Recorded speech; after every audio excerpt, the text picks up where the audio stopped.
Everybody, we're calling to order our December 3rd, 2025 meeting of Sonoma City Council. Just want to let everybody know the process for public comments. For public comments that are on items not related to tonight's agenda, we take 10 people at the beginning of the meeting. They each have 2 minutes each. And then if there's more than 10 people that have a comment not related to tonight's agenda, then at the end of the meeting, we can take additional public comment. But we do that to make sure that we get through the items that we need to discuss while we're all still awake. So, moving forward, so we've called to order. I ask everybody, as you're able, to stand for the Pledge of Allegiance. I pledge allegiance to the flag, to the United States of America, and to the republic for which it stands, one nation, indivisible, with liberty and justice for all. There we go. City Clerk Barr, would you take the roll for us, please? Councilmember Gurney. Here. Vice Mayor Wellander. Here. Councilmember Dean. Here. Mayor Farrar-Rivas. Here. Thank you, and we can let the record show that Councilmember Lowe is absent this evening. Yes, thank you. And also, we did not have a closed session, so we have no report on a closed session. And now I will ask the council to see if anybody has any changes they'd like to make to the agenda. And if not, ask for a approval of the agenda, a motion. I move to approve tonight's agenda. Thank you. Do we have a second? Second. All right. All those in favor? Aye. Aye. All right. So now we will open it up for comments from the public for items that are not on tonight's agenda. Anybody that would like to make a comment for an item not on tonight's agenda, you may come to the podium. And I'll give you a second, but it appears as if we do not. Yes, Claudia. Thank you. I just want to acknowledge that there are some participants in the meeting that I'm translating for. So for those who speak English, please, I have to translate. So I request that there is a little pause in between that. Not big pause, small pause will do. But there might be, if there are some public comments in Spanish, then I will then translate them in English as well. All right, thank you very much. Thank you, Claudia. We're very happy that you're here with us tonight. So, wow, no public comment. I'm befuddled with what to do next. Here we go. So now at this point, we're going to go and see if there are any meeting dedications. Anybody have any meeting dedications this evening? No. All right. And now we're going to go to council member reports and comments. Do we have reports and comments? Yes. Vice Mayor Wellander. I'll keep this short, and some of them will be repeated undoubtedly. Had the opportunity to take in the tractor parade, and it was a hoot, and I was very impressed with the turnout, and I think it was excellent. And also had the opportunity, along with my cohorts, to be present at the lighting of the palm tree at the plaza, which again was fun and reminded me that Sonoma is special. Committee-wise, I was asked to participate in the Zero Waste Sonoma meeting last week, and the topic was whether or not the board wanted to move forward and ask staff to put together a letter to I guess, outlaw the use of artificial grass on athletic fields. And I believe and you can confirm it, that I believe the direction was to have staff write a draft. So that's coming up for discussion. And lastly, and it's not directly city related, other than the fact that the Rotary and others put on another phenomenal Thanksgiving meal at the Vets on Thursday. Again, it reminds me of how special we are in Sonoma in giving. And I was not able to attend, but I did some vegetable chopping on Wednesday, and that's it. Very good. Yes. Councilmember Gurney. All right, I need to enhance Vice Mayor's comments because I actually witnessed him in the kitchen scrubbing pots and pans, which is normally what I do. And they served over 600 dinners.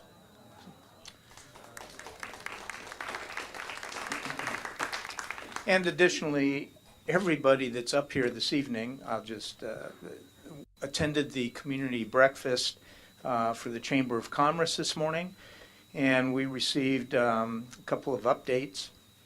One from John Stout, the airport manager at our Santa Rosa Airport, and lots of good things happening up there. And then we had a presentation about the Sebastiani property from J.J. Abodili. And then we met the new CEO, president of our Sonoma Valley Hospital, Kelly Kaiser. And it was a good little breakfast meeting, lots of good information, and lots of good things happening. Thank you. Fly out of Santa Rosa.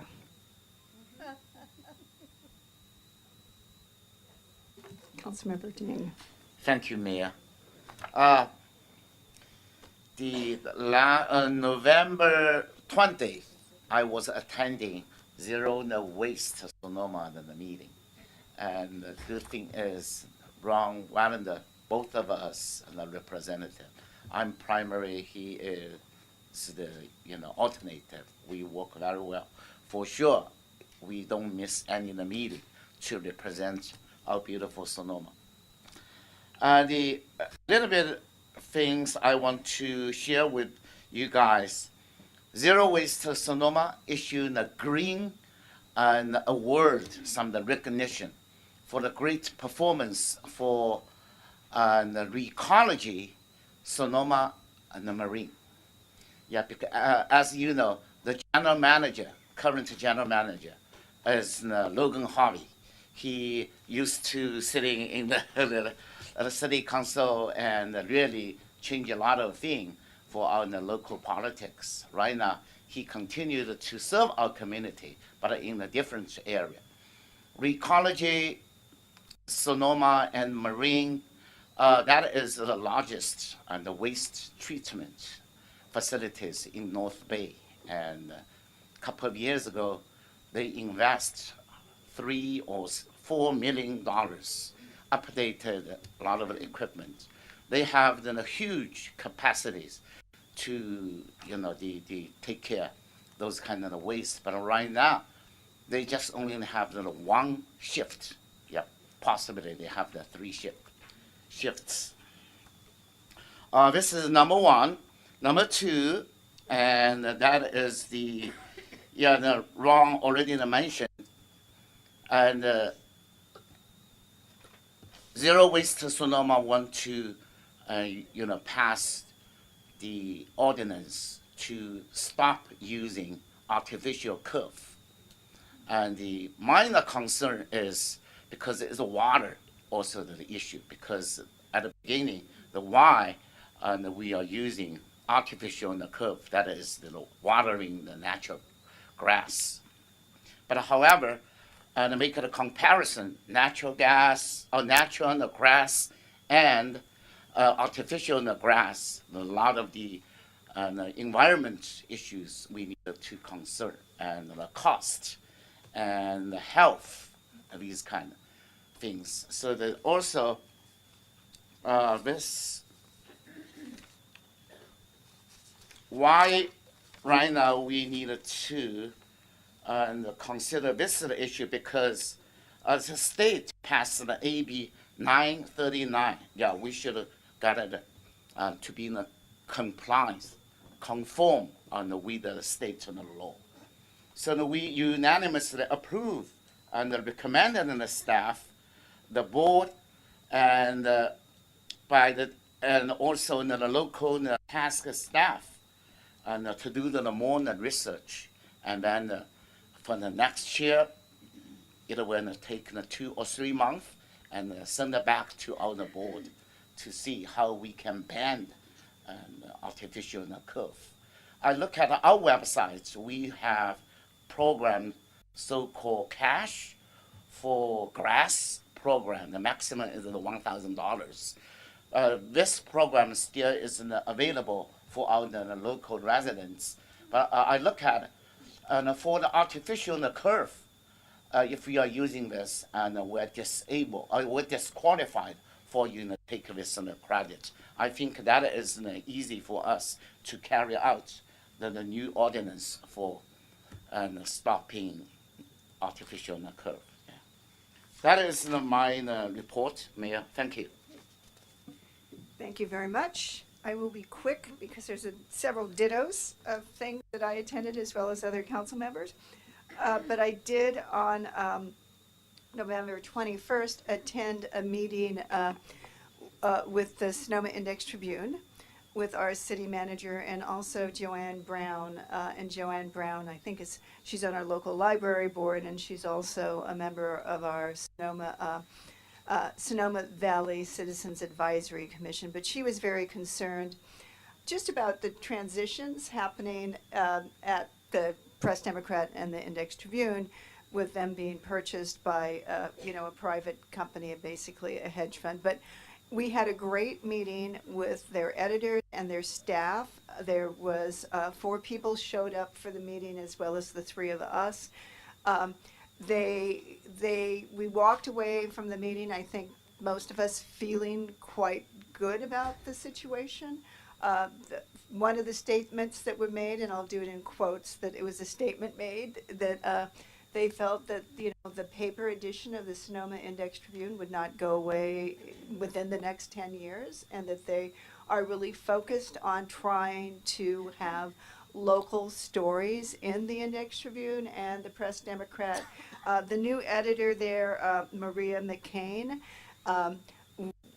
I felt very assured. She is really kind of an old school editor of paper and digital newspapers and really committed to local news. And she said that the company that bought them is committed to local news as long as they meet their numbers. And from what they said, they're getting many, many more digital customers, and they're meeting their numbers. So, I think it was a very encouraging meeting, and they really encouraged people to contact them with comments or if you have stories. And so that was a very, very uplifting meeting. And then I also attended a meeting on that same day. Sonoma Clean Power has a Citizens Advisory Commission, and we're in the process of, we had candidates for two positions. The positions roll over on a regular basis, so it's a 4-year commitment, I believe. And so if people that are interested in public utilities, if you have engineering experience, it's a great way to become involved by sitting on the advisory commission. And those positions every year, I think it's every year or every other year at least, positions open up. So just so people are aware of that, to keep your eye on that, because their voices from that advisory commission people really pay attention, the board does, and so does staff, to what their recommendations are. And then just the ditto on the lighting of the plaza and the tractor parade. So it was a great, nice, busy holiday weekend. I will just say that the tractor parade, the number of people that were there was really quite amazing. And people thought I heard a lot of comments, they thought it was short, but my understanding is we actually had more tractors.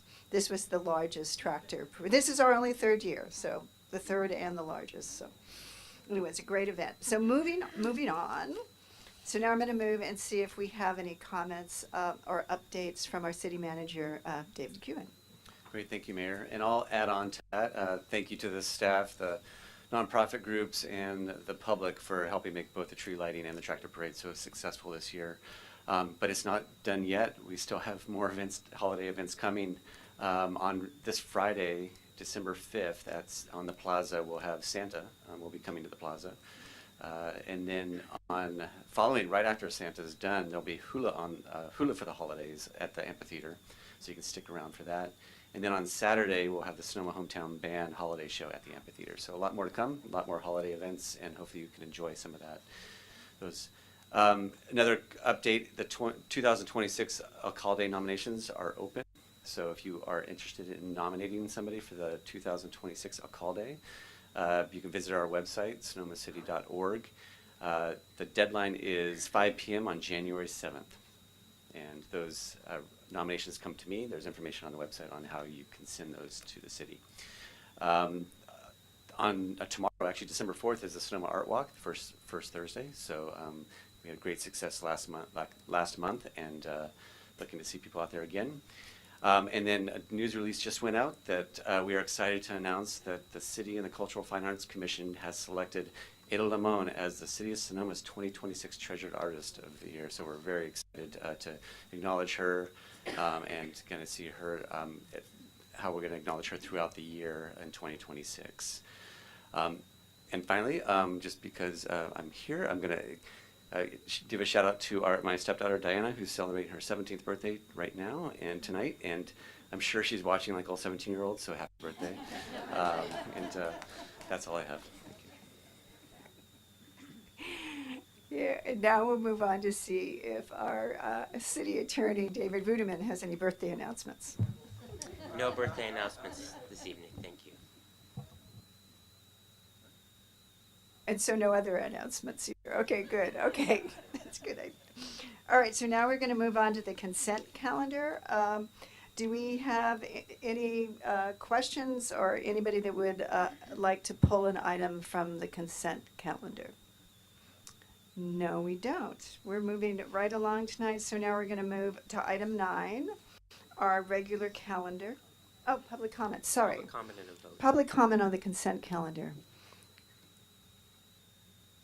And then we'll seek a motion to approve. Yes, yes. All right, see, things are moving so fast tonight. It's like I'm just like rolling with it. All right, do we have a motion to approve the consent calendar? So moved. Second. All right, all those in favor? Aye. Aye. All right, now we are going to move on to item number 9. 8. Where am I? Public hearing. There we go. You're right. Thank you. Thank you. Keep me moving the right direction here.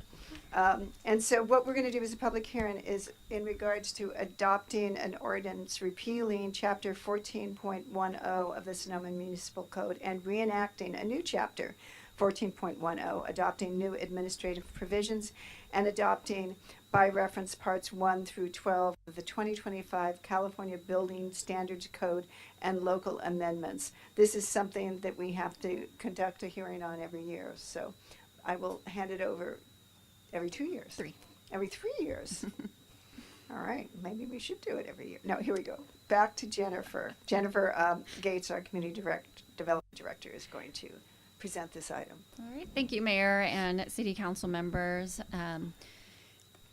So before you tonight, we did come for the ordinance for the construction code adoption. We did come before you on November 19th and introduce this ordinance, answered some of your questions that night, and also reminded you guys that based on this type of regulation, we do have to have a second public hearing during its adoption hearing. So that's why we're here tonight having a second public hearing.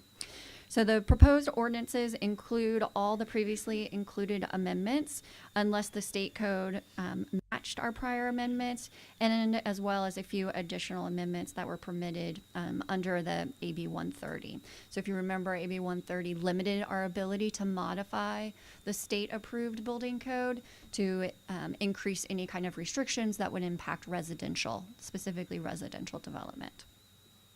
So at that November meeting, City Council had asked staff some specific questions, and we provided some answers, and then also we provided some additional responses in the staff report that was provided to you on a few topics.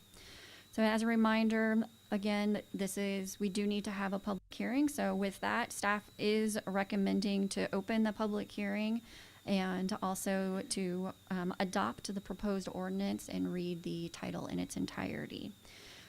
the fire marshal Trevor Smith, as well as our building official Joey Tignor. I said Joseph Joey, our building official. He is online, so if you do have any questions for the building official, we can bring him in through Zoom. So with that, if you Before have we any- open the public hearing, I'll just take it to the council to see if anybody has any additional questions. Okay, good. So at this point, I will open the public hearing. And then ask anybody that would like to make a comment regarding our adoption on repealing chapter 14.10 of the Sonoma Municipal Code and reenacting the new chapter to come to the podium if anybody has any comments.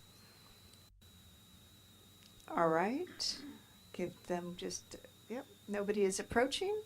All right, so at this point, what I will do is close the public hearing. And then I will ask council at this point if they have any comments or discussion they would like to make. Yes, Some questions if I could. yes. Um, I will reopen the question period. Thank you, appreciate that. Of this particular item, the greatest concern I have right now is the new requirements for the CAL fire hazard severity maps and what is associated with that regarding the new requirements for creating or hardening off our homes. I recognize that we passed or supported the fire maps that came before us, and I don't think we actually had much of a choice, so I don't want to suggest that we were negligent, but we just had to adopt them without any question. In looking at them, I see that about 35% of our city limits fall within what is called the very high hazard zone. About 8%, and these are eyeball guesses, 8% high hazard, 15% moderate, and 42% not in a fire hazard zone, which is good. I have great concern about the implementation of these and recognizing that we are handcuffed, but I believe that there may be an opportunity for some local discretion. I think it's paramount that we clearly understand how these new regulations are going to be implemented, how is it going to be enforced, and to what degree are we going to be living in more of a gray sector of discretion, or if this is truly going to be a black and white world. So I would love to hear a little bit, if possible, about the vision from the fire profession on the city as far as how they envision educating the community, implementing these new restrictions, and what the fallout might be. Because as I believe I shared back in November, I have great concern about creating a Phoenix, Arizona look in our town of Sonoma. So with that, I would love to hear some comments.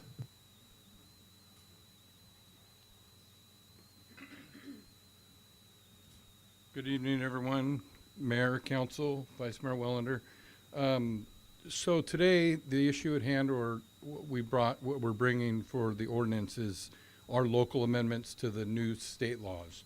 The codes that you're referring to may be two-phase, so I'll try to answer your question to the best that I can.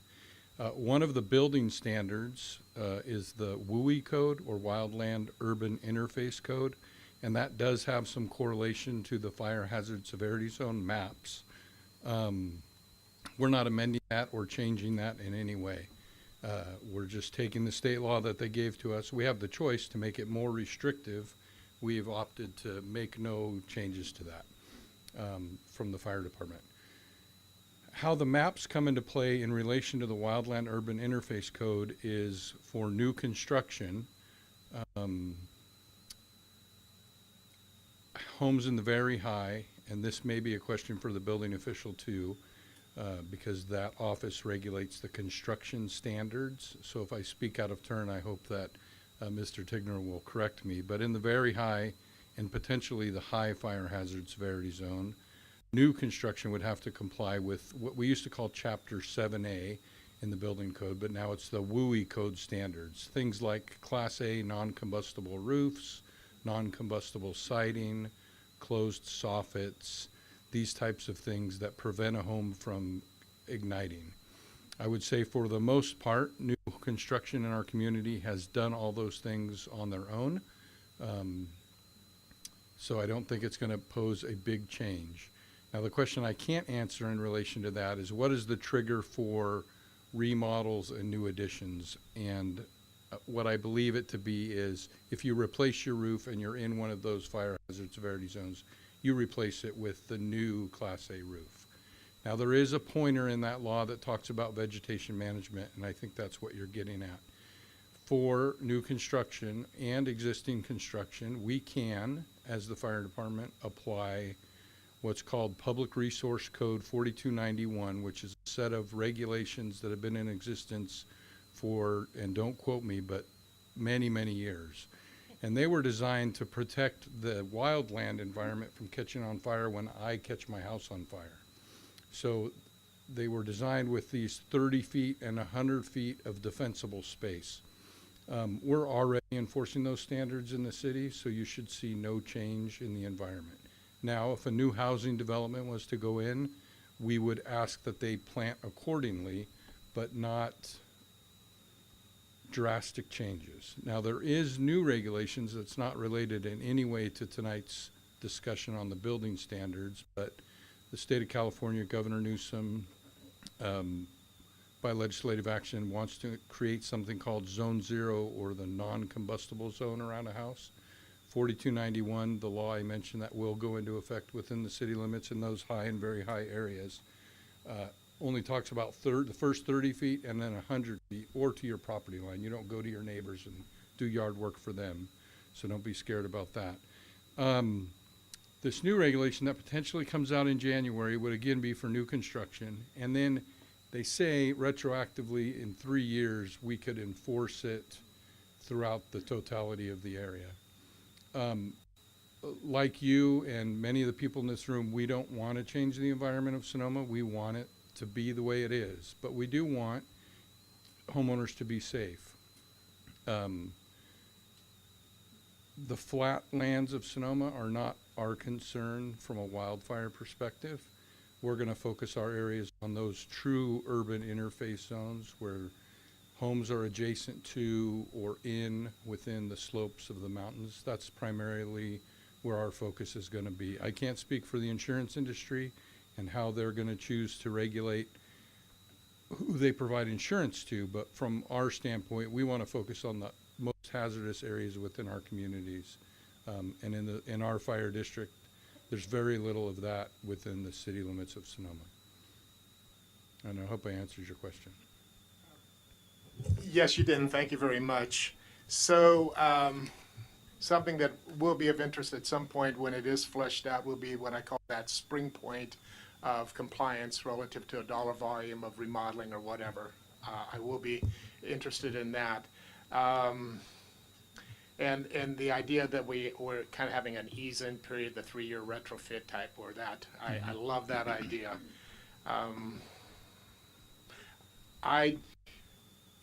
Not unlike other professions, in my research and in my interviewing with various professionals, there is disagreement with what some of the requirements have come out as. And that doesn't surprise me because that's pretty typical with professionals. But unfortunately, I'm again hoping that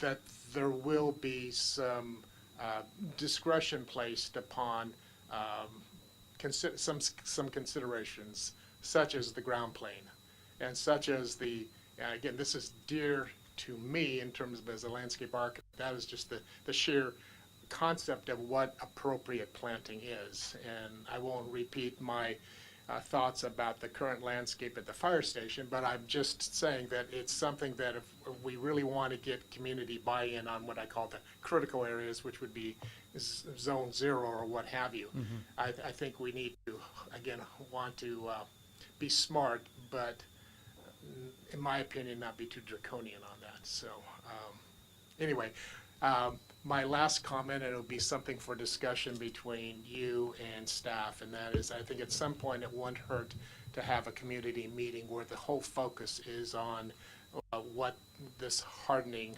process is all about and how it might be implemented and how it might impact or involve people. I think our community communication is huge, and we certainly are very mindful of the unfortunate events of the last 10 years, so we are sympathetic and supportive of our first responders, and we certainly want to work with you on that. So, and it is, again, just this is more of a rhetorical comment. I'm disappointed in what has come out in the sense of these new regs, because it seems like it's given the insurance companies an off-ramp to not want to renew policies, and that's very disappointing and something that I wish more thought would have been brought into the idea of, well, what might be some of the unintended consequences. But thank you for that explanation. I will sleep better tonight. I will probably wake up a couple times, but I will sleep better. So thank you very much. You're welcome. So just a quick comment. When I attended the last Sonoma Valley Citizens Advisory Commission meeting, there was an organization called Unity Policyholders came and did a great presentation, and they were established after the 2017 fires, really to help people work with the insurance companies. And their website has a lot of information, of suggestions of what you can do to really help you ahead of time to, if your insurance is challenged, what you can do at this point. I'm not going to get into whether it's, like whether what the insurance companies are doing is right or wrong. At this point, we're having to, you can do that, I'm not. People are having to deal with it, and just from a financial point of view, for people that want to protect, look at how are you protecting yourself if someone is trying to take, increase your insurance. What they have great suggestions of the key things that you can do. And also the fire department comes out and will do checks to your property and help you say, how are you, what are the best practices? So moving, do we have any other comments in regards to the codes? Yes. I want to support we adopt this new code, and also I want to say thank you for our staff and fire department. You spend a lot of the time and translate it from the general language, from the community language to professional language, because this is an updated, that is, you just mentioned 3 years, that is in a timely manner. And because if we don't have this kind of updated, we should use a state and a code, and in this way, and our local interest, our residents' interest could not be fully represented. Thank you again. Do I have a motion? Will you formulate that as a motion, or I have to read by title? Do I have All a right. motion? Okay, I would like to make a motion.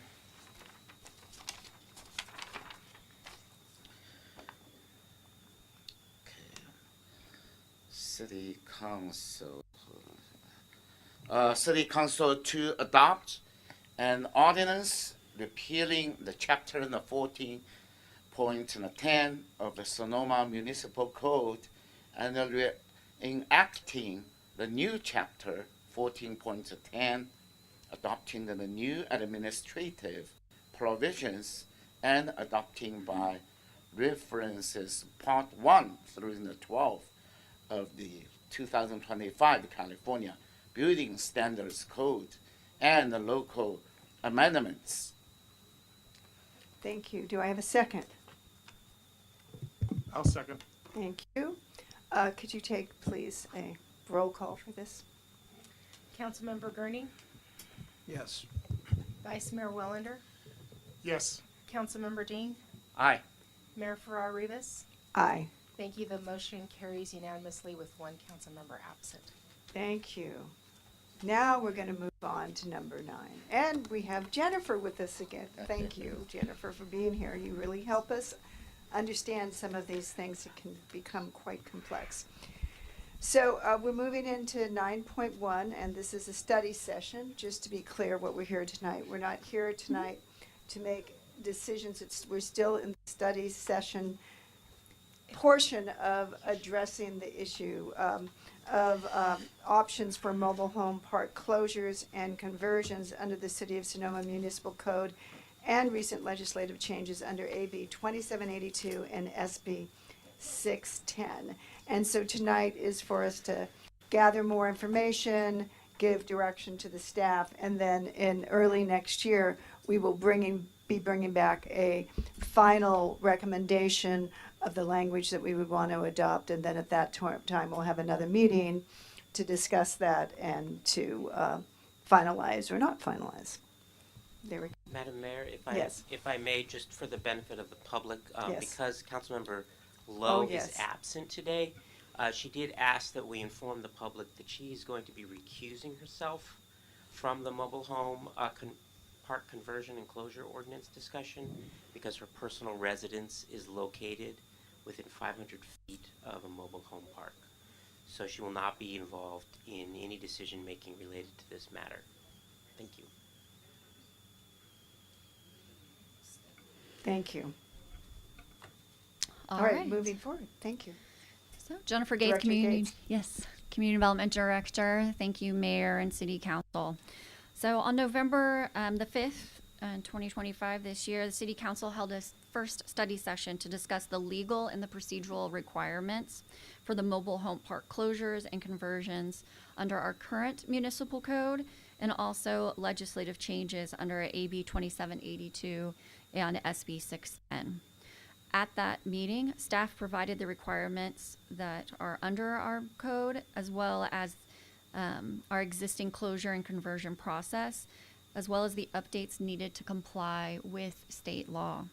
Tonight, staff is looking for direction from the council on any revisions to our existing ordinance. So why are we doing this? There's two reasons. One, we did have some comments and correspondence with the Tri-Park Committee for representing our mobile home owners as well as residents. And also we do have a program within our housing element, it's number 11, that we would comply with state law and make those necessary updates to Chapter 9.82, which it pertains to our mobile home closures and conversions. In the City of Sonoma, we have, just as a reminder, 3 mobile home parks with over 450 units in Moon Valley, Pueblo Serena, and Sonoma Oaks. And these units are recognized for providing an important source of affordable housing within our community. At the last study session, staff again discussed the required minimum standards based on our state law that will need to be addressed within a future ordinance. The state law that you see on the slide in front of you right now is what provides the city discretion to enact more stringent standards and or specify how to implement the ordinance under the law. In the compliance options matrix that staff provided with the staff report, it has the current code, our state law, a proposed ordinance provided by the mobile homeowners and residents, again, that Tri-Park Committee ordinance, and options for consideration to begin this discussion. These are divided into key areas.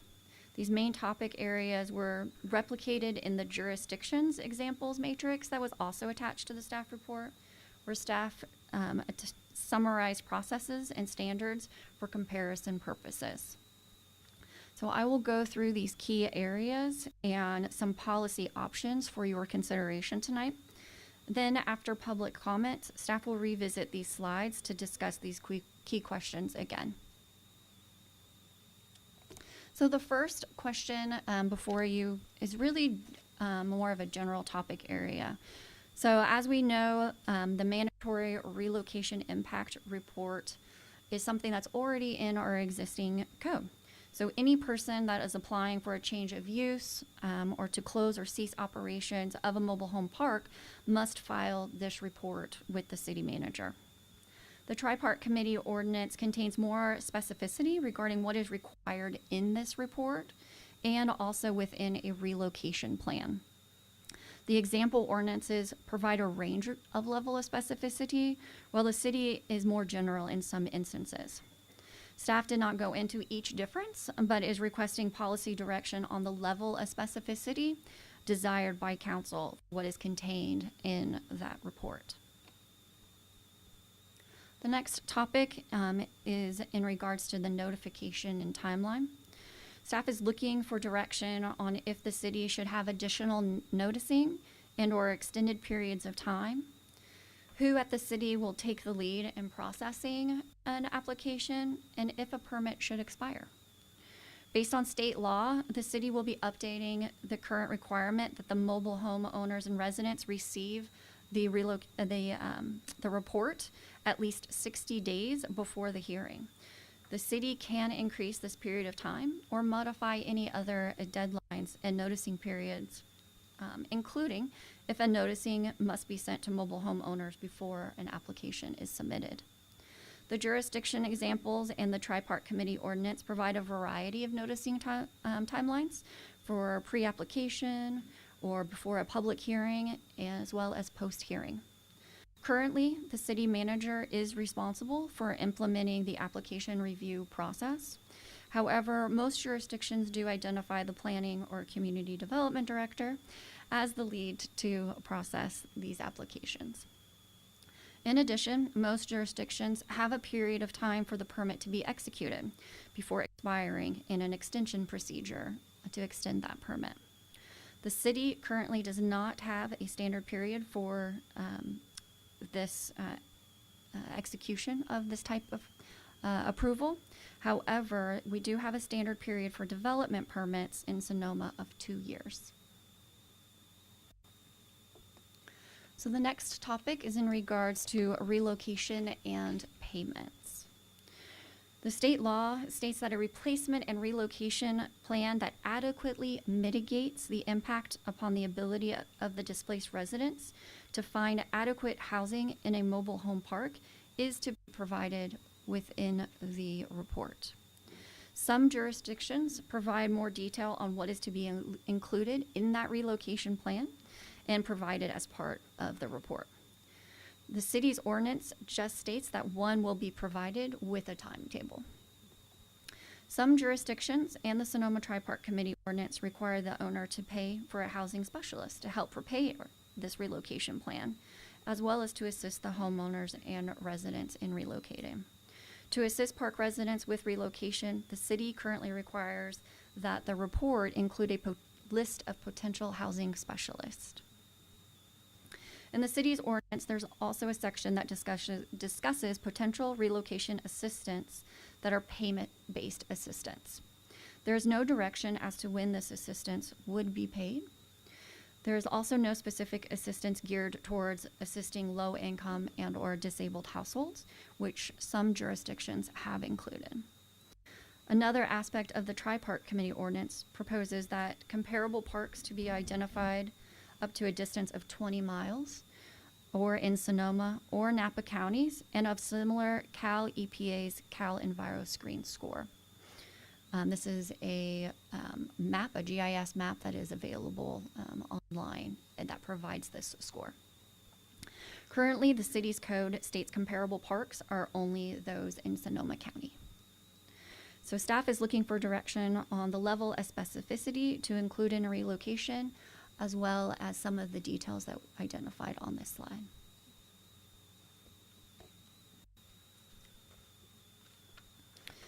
The next is in regards to our review procedures and finding. The state laws are silent on most of the review procedures and findings, other than that the approval must be by a legislative body and a finding in regards to housing availability. Currently, the city states that the report is to be provided with a change of use request. The Tri-Park Committee ordinance requires a special use permit to be considered concurrent with the required development approvals, or an additional finding is required in the instance that no development is concurrently proposed. The example jurisdictions provide a variety of treatments from the developments that must be heard after the closure request to allowing development agreements concurrently with the close of request. The city requires approval by the city council along with most jurisdictions. However, the city council can identify the planning commission as the approval body. This would allow for an appeal process to city council. A few jurisdictions and the Tri-Park Committee ordinance allow for a decision to be made after the close of a public hearing, but within 60 to 90 days.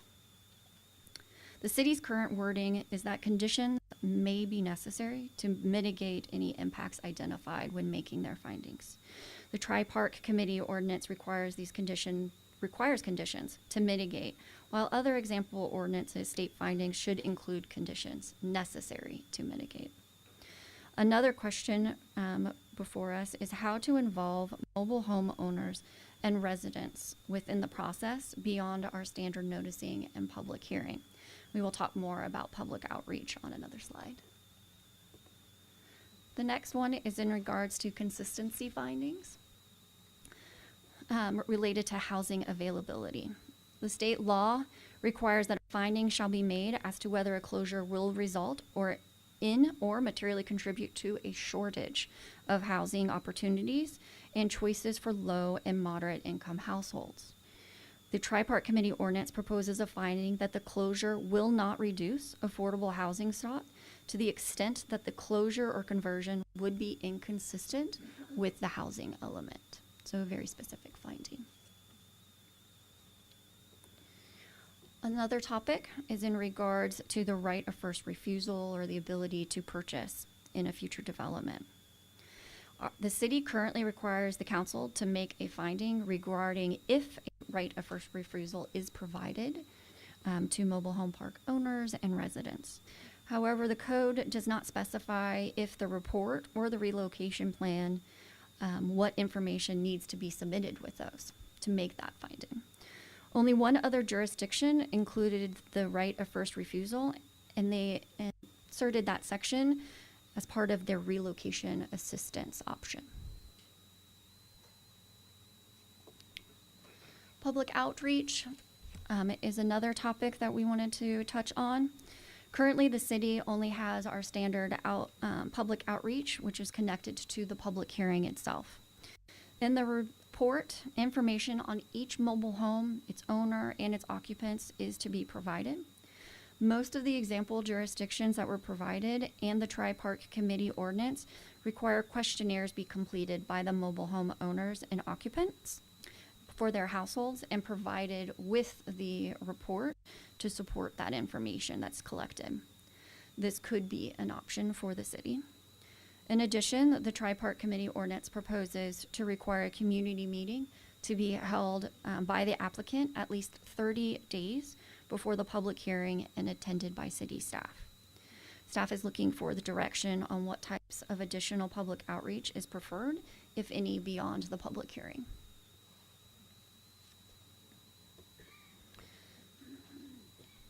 Enforcement tools.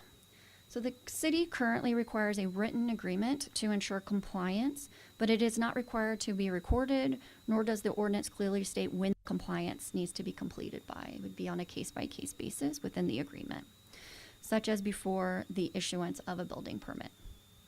The Tri-Park Committee ordinance provides that the mitigation measures are to be completed before the issuance of the building permits, and the example jurisdictions also tie the completion of mitigation before construction, and some have required recorded or written letters stating compliance.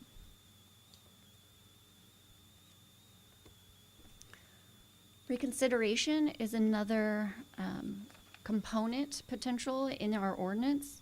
So we do not currently have a process which we could reconsider an approval. And most jurisdictions, as well as the Tri-Park Committee ordinance, include a revocation process.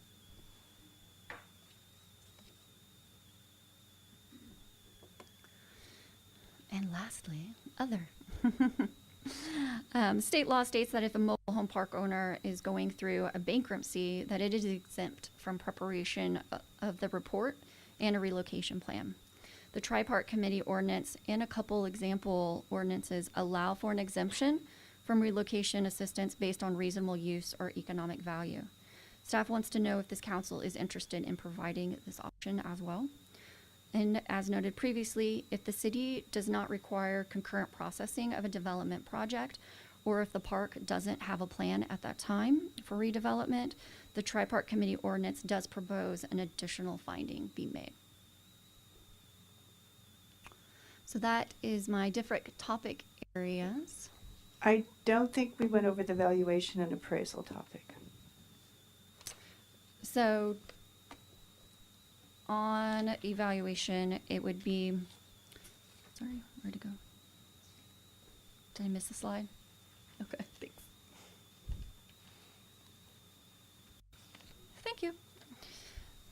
So the evaluation and appraisal, I will add that slide real quick, is that the appraiser is selected and managed by the city or an approved list that is selected from. So the city has a consultant that's preparing the report currently, would do the appraisal as part of that report submittal to the city. State law just requires that an in-place market value, so we would be modifying our current code to say in-place market value for each specific mobile home be used, must be appraised by a state certified appraiser and submitted as part of the report.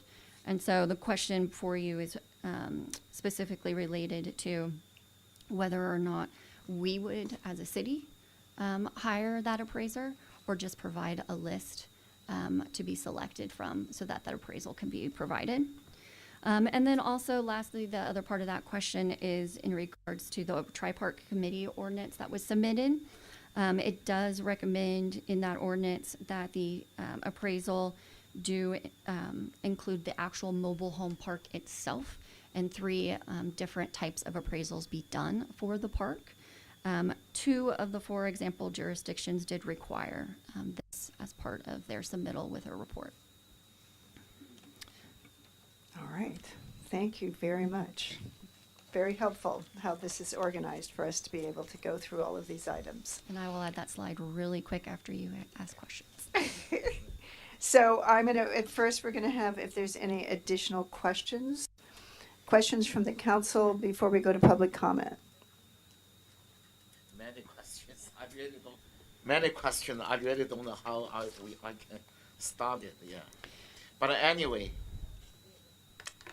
that is not easy because I already saw that you raise these kind of questions, and also I already notice you have some of the answer. Although that kind of answer is not a final answer, but you provide a lot of the good information. And based on your matrix you designed, because I look at and right and far right in the column, that is an option for the consideration. You combine 3 different cities and what they are doing, and the suggestion. So but we still need to do a lot of the detailed work and a more professional way to address the issue, to answer these kind of questions. And for example, and question 2, notification and a timeline. I appreciate it, and you put in a RIR 15 days to 60 days. That is good. More time for the residents to know what is going on. But my concern is how we can guarantee the residents receive this kind of notice, or return receipt, or you have this kind of hand deliver service. And for example, some of the residents sick in the hospital and several months, and they miss within the 60 days. So I'm not sure now how you can, make sure guarantee residents receive this kind of notice in advance. This kind of an example, and also I want to know. You mentioned about the Sonoma Tri-Park Committee. What kind of organization? This is a sub-committee on, do they have what kind of membership and what kind of fund you are and a board member, and do you have the term limitation, if any, authority?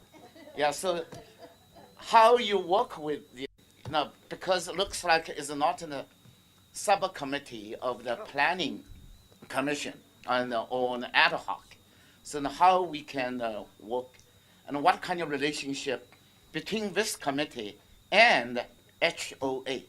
HOA seems like more official and because between the residents and the park owner. So now I would like to gather some of the answer from these kind of questions. Yeah, thank you. So I'll start. So just to clarify too, so this meeting is to kind of gather some input, having more questions, thoughts, concerns raised, because then that helps us develop what that ordinance to how to address those concerns, such as the one you raised at the beginning. How do we know that people received that report? And so we can build that into the ordinance if that is across the board something that is of a concern that we want to make sure is specified in the ordinance. Ordinances can be more vague and be case by case, or they can be pretty specific and directive on certain things.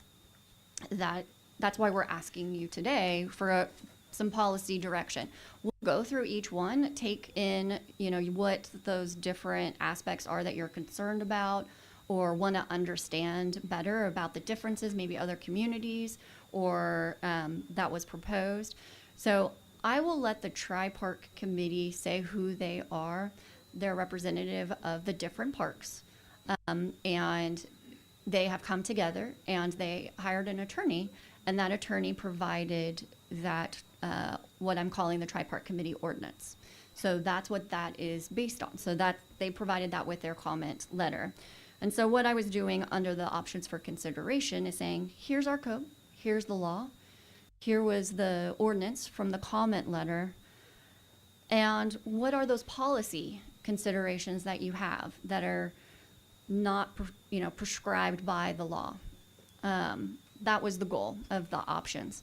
There are a lot of policy options, but we wanted to be able to bring it to somewhat digestible of what was being provided to you in the committee's ordinance. So that's what that's about. We will bring back that ordinance based on this discussion that takes in your feedback and is legal. So we will work very closely together to develop that ordinance and bring you back something that in a draft form that we can actually get into some of those level of detail that you may still have questions about at a future meeting. Probably like what we talked about was February, March of next year. Thank you. You're welcome. Thank you. Do we have other questions? Yes, Vice Mayor Wellander. I would love to hear some clarity as far as the sequence of events, because it seems the focus right now is on the potential closure, what the mitigation steps are going to be. Then we were talking about a 2-year to execute, or possibly a 2-year to execute this. It's a permit. So they're seeking a closure permit, or is that just a use permit? Or please help this confused person. So right now, the way our ordinance is written is that if a mobile home park owner comes forward with a project that says that they want to change that use or cease operations, basically, or to go to something else, that they have to submit this report to us that has to be reviewed and approved by the city council. The RIR. The RIR. Has to be reviewed and approved by the city council within, I think it's 30 days of us receiving it. You have to review it and make findings in regards to it. So it's in itself its own process.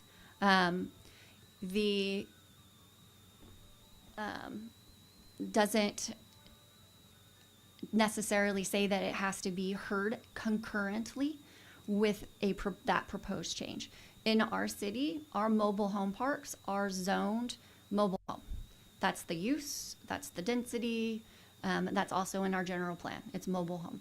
So any change to something that's not mobile home will require a general plan change as well as a zoning change to whatever that future use would be. And so as we know, that in itself is a multi-year process and also will be considered by the city council. So is it correct to say that if a park owner wanted to close, that there is a process to go through, and it principally is a process that identifies the obligation they have in terms of mitigating the impact it is to the current residents? But if they are not, are they obligated at that same time to identify what the proposed project is? Or do they have the latitude to say, it's, you know, we just wish to close it at this point and we're not sure what direction we're going to go? Is that problematic to the process, or is that something that you would envision as being a normal sequence or a possible sequence? Under our current regulation, I don't think it's separate. I think it's with. Yeah, currently, the way that the chapter 9.82 is phrased,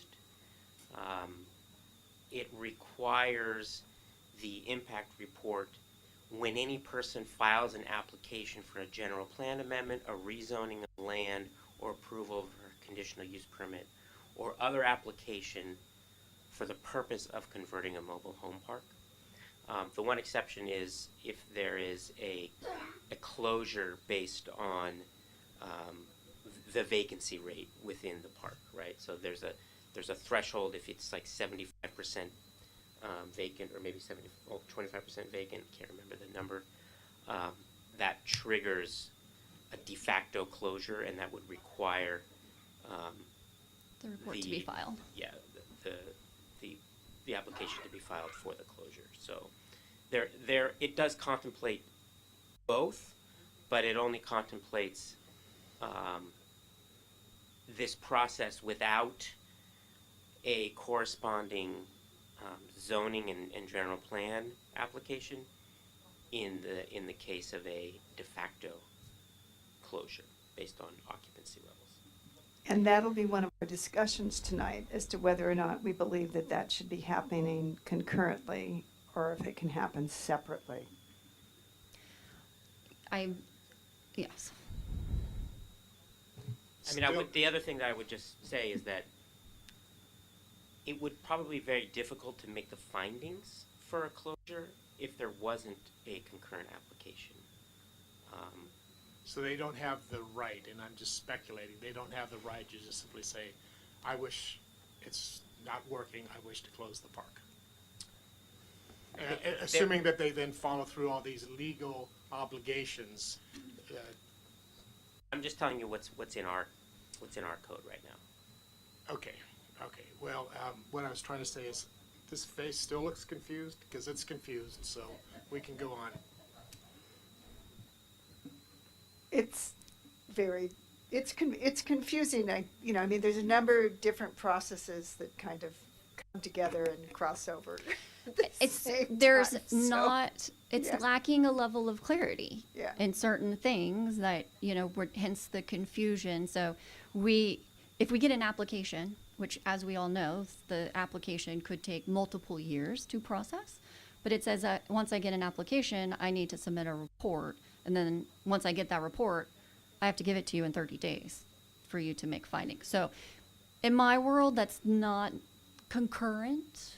It's with, but not concurrent. And I was going to look closer at the findings. But we can go into it a little bit more when we get into discussion. Other questions? I just have one question, just a clarification in regards to the letter that we received today from William Constantine, for the attorney for the for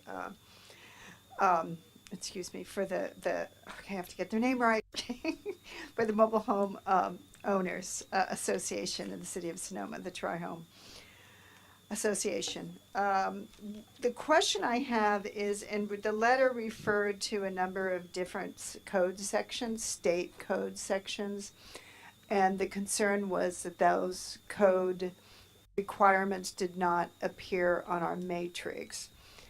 But my question is, and it's kind of confirming my understanding, those are codes that we have to follow, and that anything that we would be doing, an ordinance that we would be creating, would be in these codes would either be referred to, or they would be just those would have to be followed through this process as well. Yeah, so as with all state laws, if some project is being presented to us, so specifically in that letter, the Housing Crisis Act, Yeah. it's not in our code because it's a state law. And so if a project is presented to us that then triggers that law, then we need to implement that law as written under the state. And so there are instances like that were brought up, like the subdivision section. Again, that's a state law. So if a mobile home park closure includes a subdivision map project, then we need to follow that section of the state law, which is more specific in regards to what's required in that relocation assistance, interestingly enough. So we do recognize that there are other state laws out there. And again, like I was saying, the things that were before you are really more about policy. And so when we get into crafting the ordinance, we won't craft something that isn't compliant with the law. We've talked about maybe referencing these sections and say as changed from time to time, because we know how that works.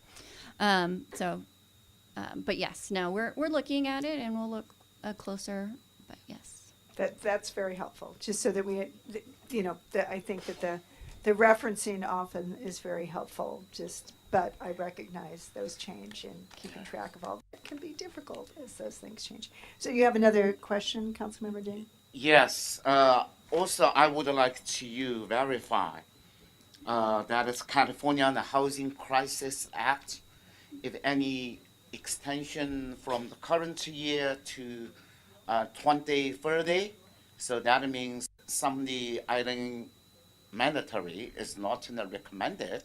So in this way, we should be a little bit more and strict like this. But I'm not sure. Yeah, could you please double check? Yeah. So yeah, the Housing Crisis Act is in effect and was extended. And Okay. so we would be, we utilize that with all housing development projects. That's the trigger, is a development project that requires the demolition or removal of units, housing units. And that's the start of the process. It says, okay, does this happen? Yes. And then I have a whole set of guidelines that I have to follow after that. So one of the questions that we ask in our development applications, are you demolishing units? So. If any in a year or in 2 years extended, or 3 years or 5 years, do you have any idea? Each legislation, I think, does it differently. I think what they just approved was 2030. Okay. Okay. Because I think it was 2030. supposed to expire this year, and they extended it another 5 years, if I remember correctly. Thank you. Great, thank you very much.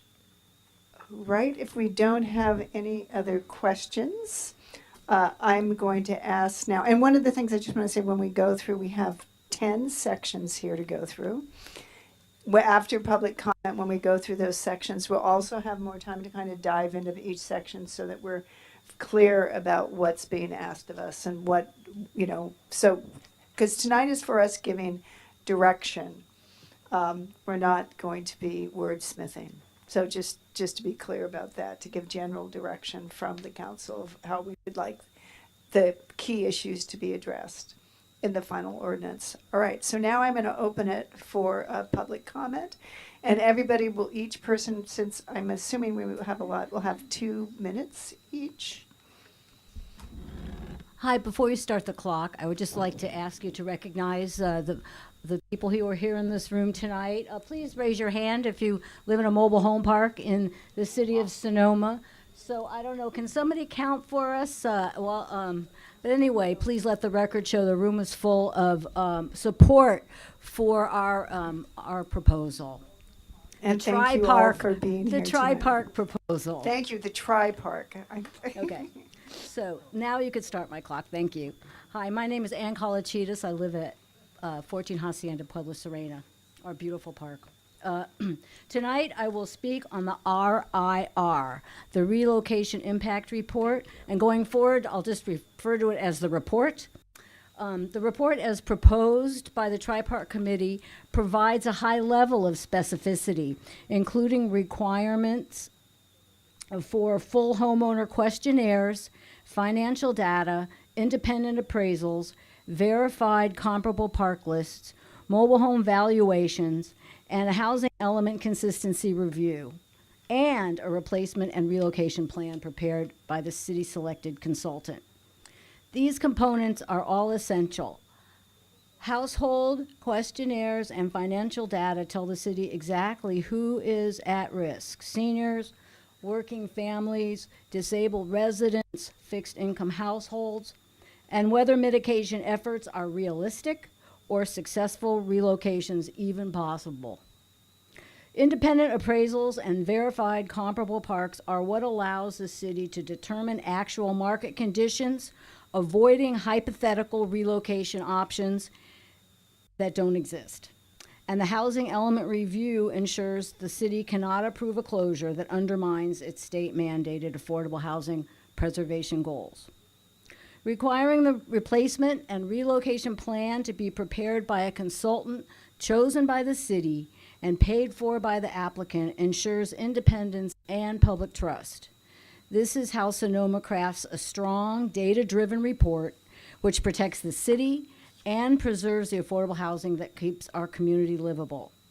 The report, with the features described herein, offers a comprehensive analysis and becomes the backbone of the city's findings when evaluating any proposed park closure or conversion application. Thank you. Thank you very much.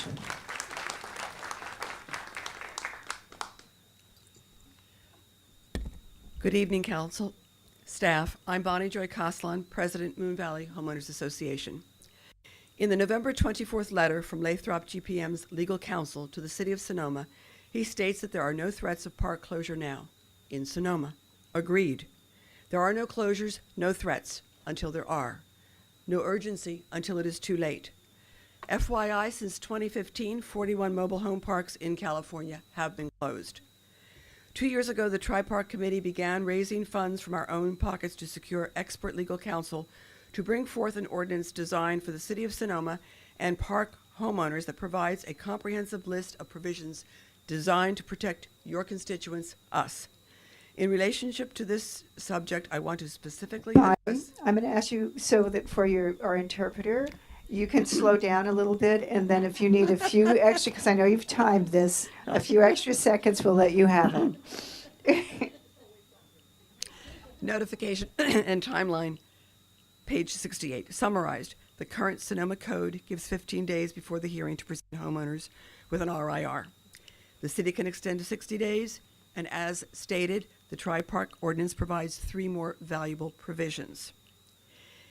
In the aforementioned letter from Lathrop GPM, they offer the closure and conversion of Winchester Park in San Jose as an example of a successful closure and conversion. If the city of San Jose had a robust closure and conversion ordinance back in '86, the homeowners might truly have had a win-win outcome, not the grueling 6 years of uncertainty inability to sell their homes once closure was known, and finding acceptable housing close to their community, and the stress and fear of being unhoused. Regardless of the park owners' council phraseology that agreements were reached in 2019 without objection, unanimous, the homeowners lost their individual homes, the community they knew. 111 homes, similar to the number of homes in Pueblo Serena, all were bulldozed and replaced with approximately 700 high-end condominium units and apartments. Thank you. Thank you. And I also have one request. It's very helpful as people are speaking to identify, if they can, because you may be wanting to make more than one point, but kind of the specific categories that you're speaking to, so that we can, as we're listening to you, we know which category you're going to address, and as much as possible, kind of your level of prioritization of your requests. Yes, I can do that. Thank you. Good evening, council and staff. My name is Lynn Marie DeVincent. I am addressing agenda summary question number 3C on page 69. Quote, clarify timing when the payments shall be made. The Tri-Park Committee ordinance requires the payment be made not less than 90 days before the date to vacate the mobile home. And FYI, Watsonville includes that. Okay, so picture this. If, when, any of the three parks succumbs to an irresistible offer from the private equity companies that are currently devouring parks in California and Sonoma County, Petaluma, Windsor, Santa Rosa, and Cotati, if and when the Sonoma City votes to approve only some of the provisions in the Tri-Park ordinance, I could get that notice. My park has sold and will be converted. I am 77 years old. I depend on a small Social Security, and as some of you know, I work part-time for the county. I live alone and I have no family here. My closest relatives is in North Carolina. I have been on the 2 local lists for low-income senior apartments for 12 years. Burbank Housing has many of these in Sonoma County, and I've heard there are 15,000 seniors on these lists. So where do you think I'm gonna go? Even if I get a reasonable price for my 1970s smaller mobile home, how am I going to relocate? Question number 3C, quote, shall the timing be clarified that I might need no less than 90 days to get paid before I have to vacate? Yes, please include that in the revised ordinance. Please implement the strongest possible protections for our 3 communities. Thank you. Thank you, Lynn Marie.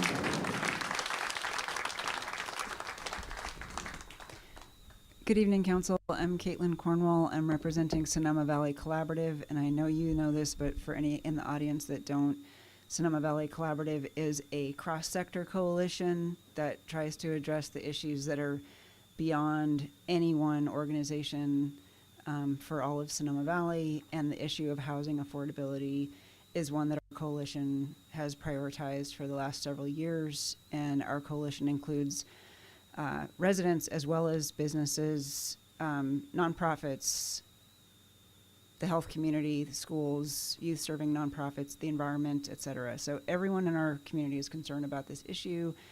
And as you know, mobile homes have been part of our housing affordability platform from the beginning.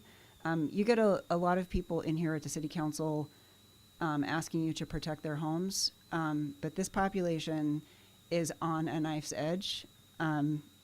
If they lose their homes, they will leave the community. There is virtually no place in Sonoma City that they could go and afford. And I think you know that, but that's why the strongest possible protections are really paramount. And the specific point that I am to make, you asked about priorities, Mayor Farrar-Rivas. We tried to pick sort of our 5 top priorities, make 5 different comments here. So the comment I'm making is on item number 6, which is about the issue of the finding that the city would have to make about the impact of a closure on the city's entire stock of affordable housing. And what we would ask for is not just that the city make a finding saying what that impact would be, but that the city make it impossible for itself to close a park if the closure of that park would result in a net loss of affordable housing to a degree that would be inconsistent with the housing element.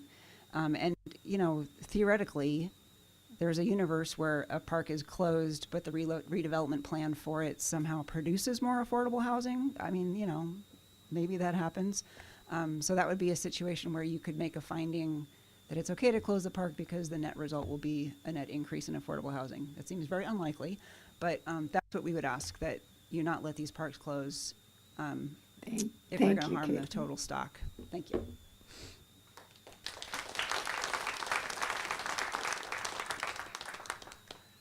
Good evening. My name is John Kyle. I live at Pueblo Serena Mobile Home Park.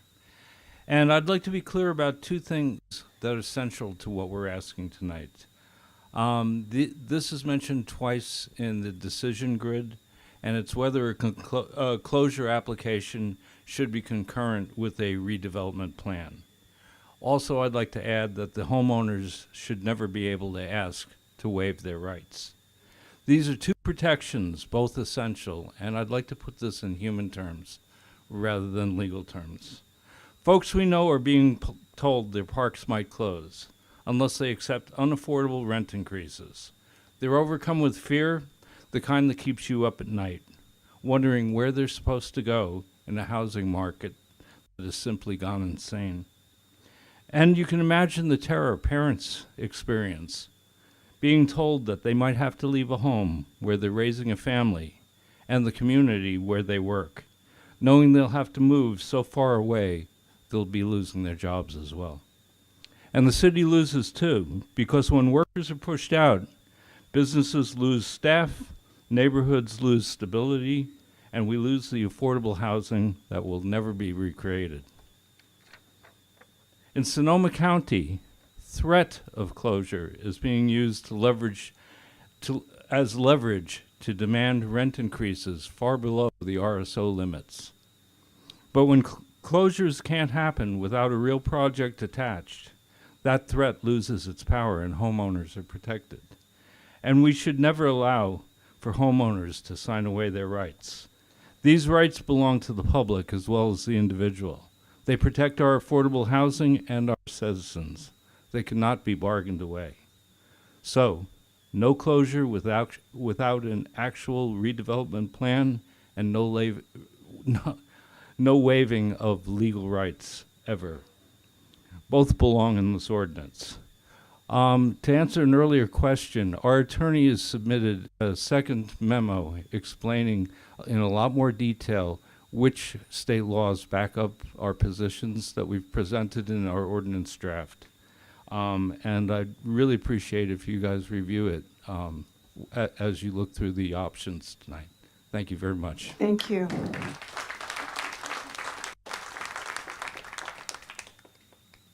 My name is Gary Hermes, and I'm a homeowner at 12 Ramon Street in Sonoma Oaks manufactured home community. And I prefer manufactured home because our homes are really no longer mobile.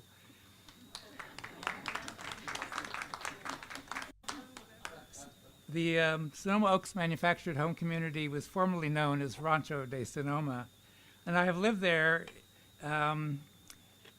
for 20 years, and I've lived in manufactured homes for 50 of my nearly 87 years. As someone who has had a career working in low-paying, nonprofit positions, it was my only affordable option, and that certainly hasn't changed as I enter this late stage of my life. The owners of our 3 parks have stated that they have no plans to convert.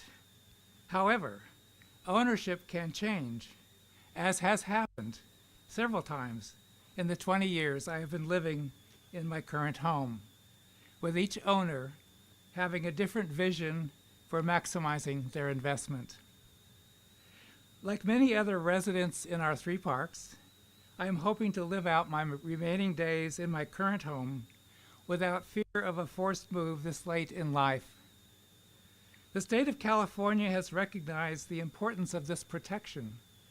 I urge you to take advantage of the hours of research and the financial investment that we homeowners have made to make it easier for you to make this change in the ordinance. Our efforts were simply designed to do that and to protect the significant number of low-income seniors and families who live in the city of Sonoma. Thank you very much. Thank you.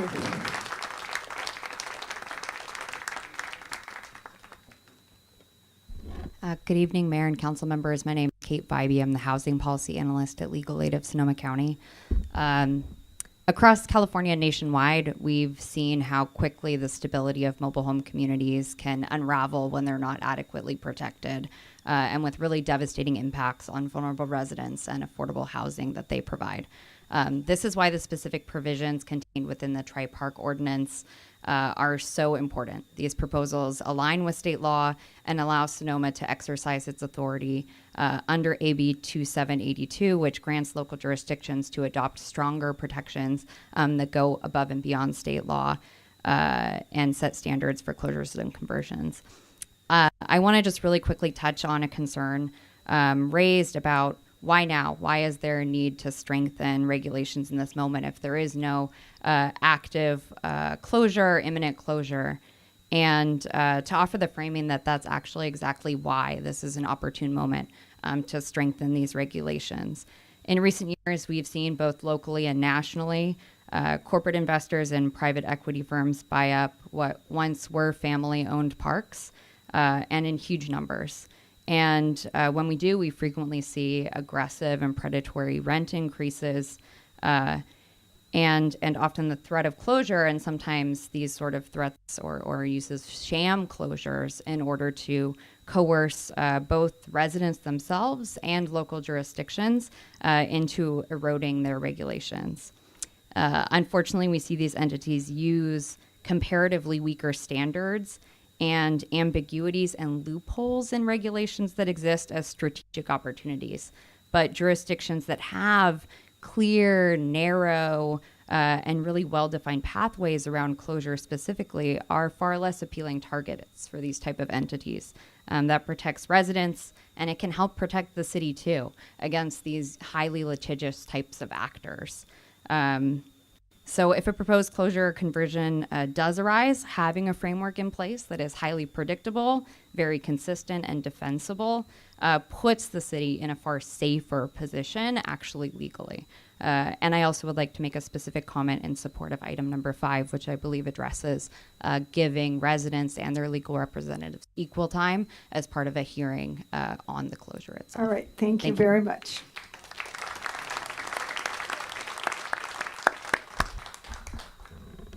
This is exciting. My name is Taras Lumiere. I live at Pueblo Serena Manufactured Home Park.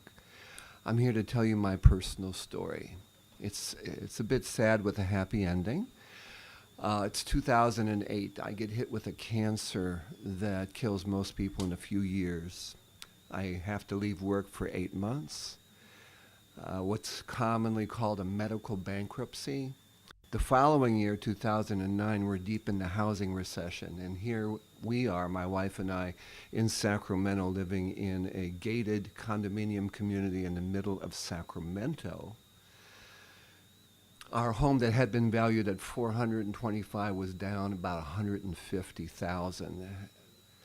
That happened the following year. The following year, there's a flood in our condominium complex that affected 10%, but because of that, no one could get insurance, and the value of the houses went further down. So by luck, we happened upon Pueblo Serena. I got lost looking for the hardware store. Yes. And we ran into a neighbor, Bob Berner, God rest his soul, and he said, "Oh, let me show you around." And by golly, we found a place for under $100,000. We borrowed money in order to buy that place. That was 2010. And I am so happy, so lucky to have found that community. This morning I taught a class. 6 people came to a class of having to do with vitality. When we have get-togethers, I celebrate. I'm the MC. I play music. It's more than just a place to live. It's a place to grow. It's a place to blossom. Thank you. We need stronger legal protection. Please help us. Thank you. A little taller than me. Hi, my name's Carrie Luddy, and I've lived in the Sonoma Valley for over 50 years. My husband and I were self-employed, and we participated in community events. We were involved in basketball and Little League, and I was a team mom and Witchy Poo, to just name a few. In 2018, my husband passed away. I sold our house to generate retirement income. I wasn't able to make a lot of sound decisions after my husband passed. I thought a modular home was a temporary place to live until I could think straight. So I've been a homeowner now for 5 years at Pueblo Serena, and it turns out to be the best decision I've made. The homeowners take such great care of their houses and their gardens, and while walking there, you'll be greeted with a hello and a smile. I'm thankful to be able to walk to the grocery stores, my doctors, the hospital, and to town. Our grandchildren are 5th-generation Sonomans, and all 4 of them live within a half-a-mile radius. Should our park be sold, I'd be forced to move out of the valley, and the impact of the closing would be devastating for me and my family. So that's just what I'd like to say. Just a side note, I talked to my 5th grader granddaughter today, who's a 5th grader at Sasserini, and she said, if you want any of the kids to come, we should have a kids meeting on the impact to them. Thank you so much. Thank you. Good evening. Thank you, everyone, for taking the time to deal with this subject. I'm Mary Stearns, and I live at Pueblo Sereno. I moved there 2 years ago with my partner. Before moving to Sonoma, we lived together in San Francisco for 20 years. We were renters. But we were in a single home, family home, which is not under rent control. And 2 years ago, our landlord raised our rent astronomically, and we had to move. We did not have a lot of opportunities. We could not afford to buy a house. We could not afford to buy a townhouse. We could not afford to buy a condo. But we could afford to buy a 1970 mobile home in Pueblo Serena. I'm so happy about becoming a homeowner because my entire life, including growing up, I've always been a renter. I've never owned anything. And even though a mobile home, a manufactured home, isn't exactly the same as a real home, I suppose, it is something. And we are happy. We garden, we paint, we improve the house. And it's a completely different feeling than being a renter. And it also feels good to live in a mobile home park. It is a place where people help the older residents. We drive them to the hospital. We drive them to the doctor. We pick them up when they fall. It's a place where people play music together, where people do artwork together, where people share gardening tips. People in our mobile home park volunteer for your city. They attend your churches. They go to your community centers, and it's a real community. It would be devastating to my partner and myself if Pueblo Sereno closed. We don't have another house to go to. We don't know where we would go. We would feel, well, the rug would be pulled out. After years and years of working and living in somebody else's house, we finally have our own. Please enact an ordinance that will protect us and make us and our 80-year-old housebound neighbor more secure. We are your Sonoma City residents and constituents. Thank you. Thank you. Good evening, Mayor and Council. I'm sorry to got into the very end of the line. I could not have stood that long. I'm here speaking not on my behalf. I'm a resident on First Street West 649, Robert Demler, as you know. And speaking on behalf of the Sonoma League for Historic Preservation for a change, not personally.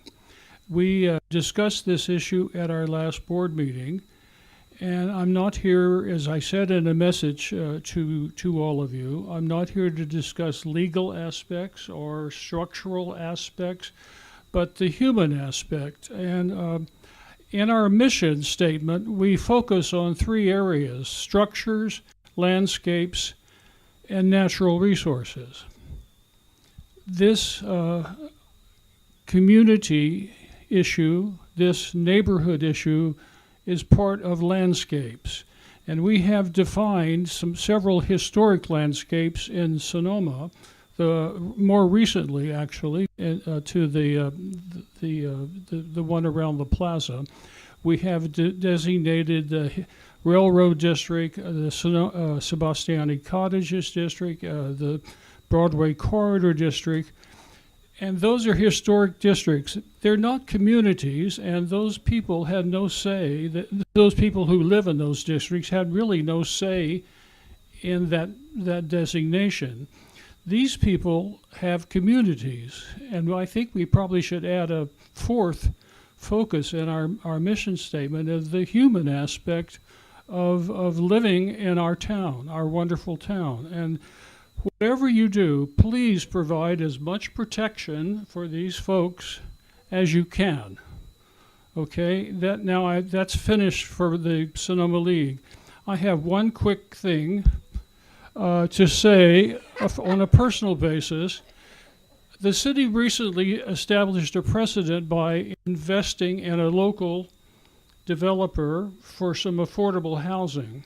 I don't know how much these manufactured housing parks are worth, but if our housing fund grows, we may consider doing a partnership with these people to protect them in the future. Anyway, please protect these folks. Thank you. Thank you, Robert.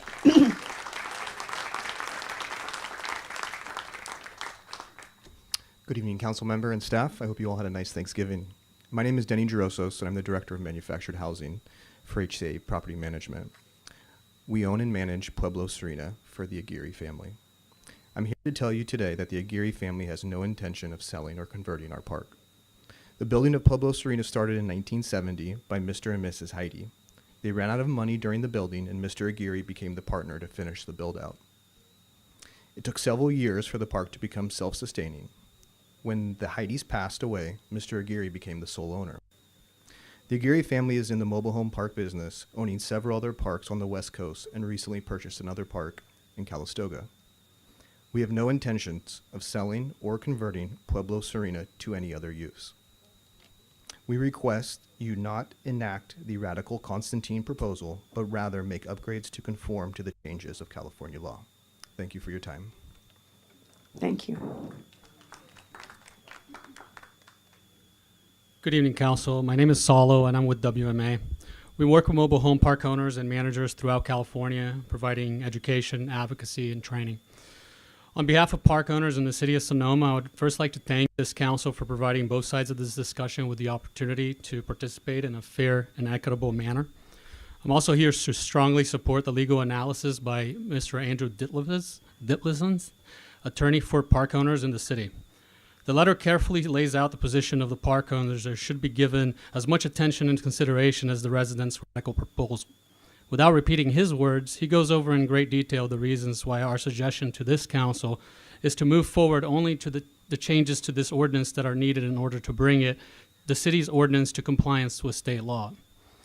From the beginning of this process, park owners have been very clear that there is no plan or desire by any of the 3 communities in the city to close or convert it to any other use. We've also maintained that while the city is not required to change the ordinance, state law already governs the closure and conversion of these communities. We completely understand the desire to do so. But we also urge this council to be cautious, going any further than is necessary. The current ordinance has served the city well for over 20 years and will continue to do so if it continues to be a simple ordinance that complies with state law. We ask that you reject calls to turn this simple code update into an ideological crusade that is based on nothing but speculation and fear-mongering. The reality on the ground calls for this ordinance update to be very simple. I again ask you to not to harm the relationship of cooperation that the City Council has had with your housing providers in these communities for decades. The city is fortunate to have owners and managers of communities who care and take their role very seriously. They would like to continue to offer their service and continue to be a partner with the city and residents. We only ask for a fair process that focuses on the actual recent changes to state law. We are committed to ensure that this process results in a solid product. It has been mentioned several times tonight that corporations are buying family-owned parks. We agree. That is happening. Where does it happen? It happens in overregulated jurisdictions where mom-and-pop parks can't afford to operate anymore. They can only corporate owners with an army of attorneys and on retainers can do so.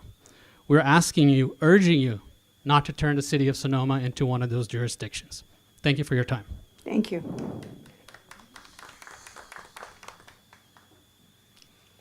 All right, do we have anybody else that would like to make public comment on this agenda item? All right, seeing none, then the council, we're going to move on to a process where we are going to go through each of the categories and have a discussion of the council for each category. And the goal of this discussion is for us to give direction to our community development department, because I'm hoping it's not just you doing this. So, but to you, so that you can draft an ordinance and come back and bring that back to the council. So there's 10, I think, that we're looking at, if I count these right. So we're going to start with the relocation, and yes, and you have your slides. Oh, good. We'll follow by you. All right. Yeah, we'll let you lead it. We'll start with this one, and Yep, we'll stick to the specific topic areas. yes. So we'll focus on these specific areas like we did in the staff report and during the presentation. So this is when we really want to have more of that discussion, or if you have any other questions based on some of the comments that you heard or any other things, to provide us direction to then come back with an ordinance, with amendments to our ordinance. So the first one is mandatory relocation impact report. It is mandatory, but as I stated in the presentation, there is a variety of levels of specificity provided in each jurisdiction. In our actual ordinance, which is attached to your staff report, there are the things that we need to know, but there could be another level of specificity provided to that. So we're just wondering if you want to keep kind of more of the topics general, or do you want to add more specificity in that area? If you want an example, I can find one for you. Yeah, I think we had, example would be good. I think that one of the members of the Tri-Park Committee was able to list a number of them out, which was it's very helpful, because I keep looking for these specifics. And I think we had the homeowner questionnaire. Right. The financial data, and it should be clear what kind of financial data we're talking about there. I guess the mobile home valuations, the relocation plan, that's the replacement and relocation plan, mitigations needed, and I think that there's a number of other things that were included in that I didn't catch all of them. Sure. So our current ordinance, just for an example of one of these topics, is item number 3. The names and addresses of all mobile home owners within the park, including absentee mobile home owners, as shown on the rental agreement for this park spaces, and the names and addresses of all tenants within the park as of the date of the application. And it would include as well the characteristic of each mobile home. So what's the space number, the date of the manufacturing, the type, things like that. And then as far as the occupancy, in our current code, it just says that it'll identify whether it's an owner occupied or renter occupied. And then also the number of residents who are physically disabled or chronically ill.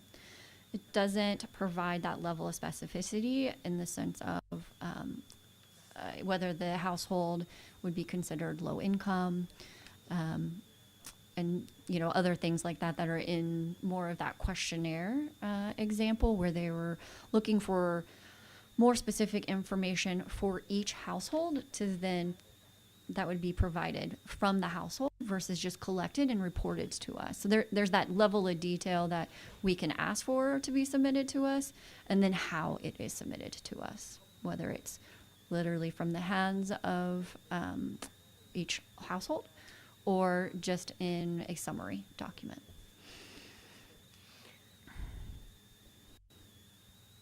Did you have a comment? Go ahead. Yes. So the current ordinance has 17 listed items, but my favorite one is number 17. It states a list of I'm sorry, 17. Any information which the city manager determines is necessary to address the specific issues raised by the application. And it goes on for another sentence or so. So I actually thought that kind of covered a lot of the things that that the tri-park ordinance mentioned. So number 17, as stated, the city manager determines is necessary to address specific issues raised by the application or the impact study and any information that may be necessary to implement provisions of this chapter. It's what I like to call our catch-all at the end. That gives discretion to the city manager. Yes. Vice Mayor Wellander. A comment was stated earlier about data-driven decisions. And I think that is a very valid question. But I also at times have been overwhelmed with data. So if I had a request or a preference would be, yes, we want enough data so we can make a thoughtful decision. But I think there should be some discretion taken as far as how much data we truly are asking. But again, I want to go back and reemphasize, I would like to see enough data that I can study, think, cogitate, reflect, and then be able to make a recommendation at that time.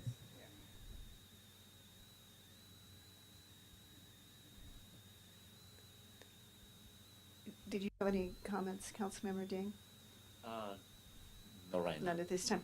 I think I'm trying to look at these, not each of these individual, but for me, I think what is going to be the most important data is collecting the data that gives you a picture of the mobile home owner or renter, what their financial situation is, so that when you're looking at a new plan coming in, and not just their financial situation, but I think some of the stories tonight helped us understand what people are basically looking to replace.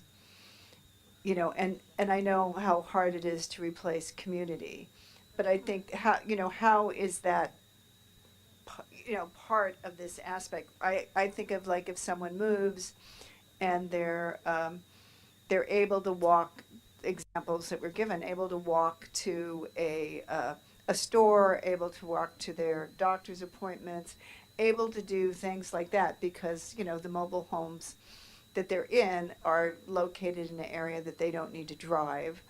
So you would want to be able to have that information that are they mobile? Can they drive? That type of information. So you're really looking at what's an appropriate level of replacement. So I'm kind of yes, I don't want it to be so much data that it's impossible to collect, but I guess my thought is how do you kind of capture that of like, how do you actually replace the quality of life that they're currently living in versus just, that it's within the 20-mile area.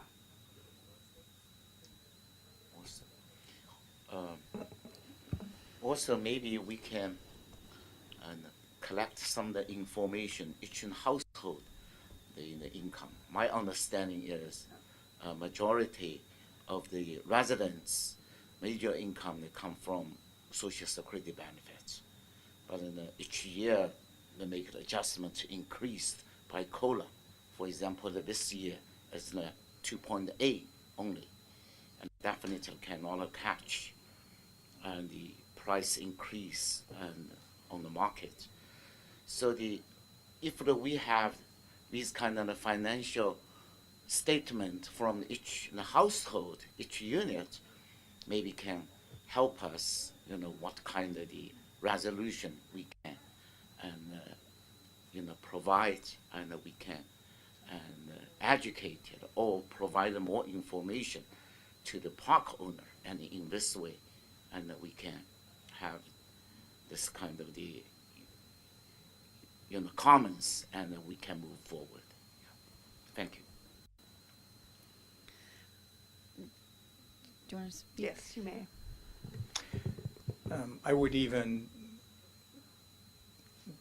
suggest that this tri-park group collect this data on their own and provide it accordingly if we should ever have a circumstance where there's potential closure.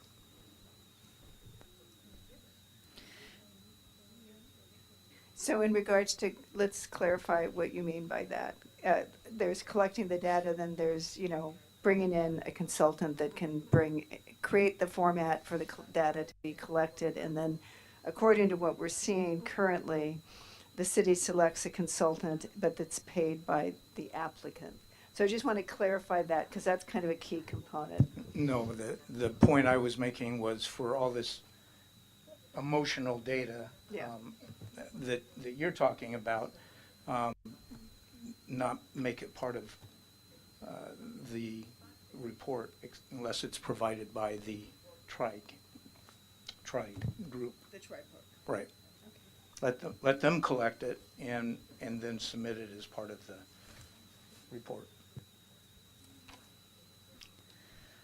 Any other comments? The 17 to me seems to cover quite a bit. And this is the question for me. I'm trying to look at what from everything I've heard tonight is missing in there. And maybe the way Councilmember Gurney is addressing it is that, because within this, I think that there's a question that specifies for each homeowner can write in, what are the key components that are most important for them in any relocation. And I think, so what I've heard is there's what I would call household data.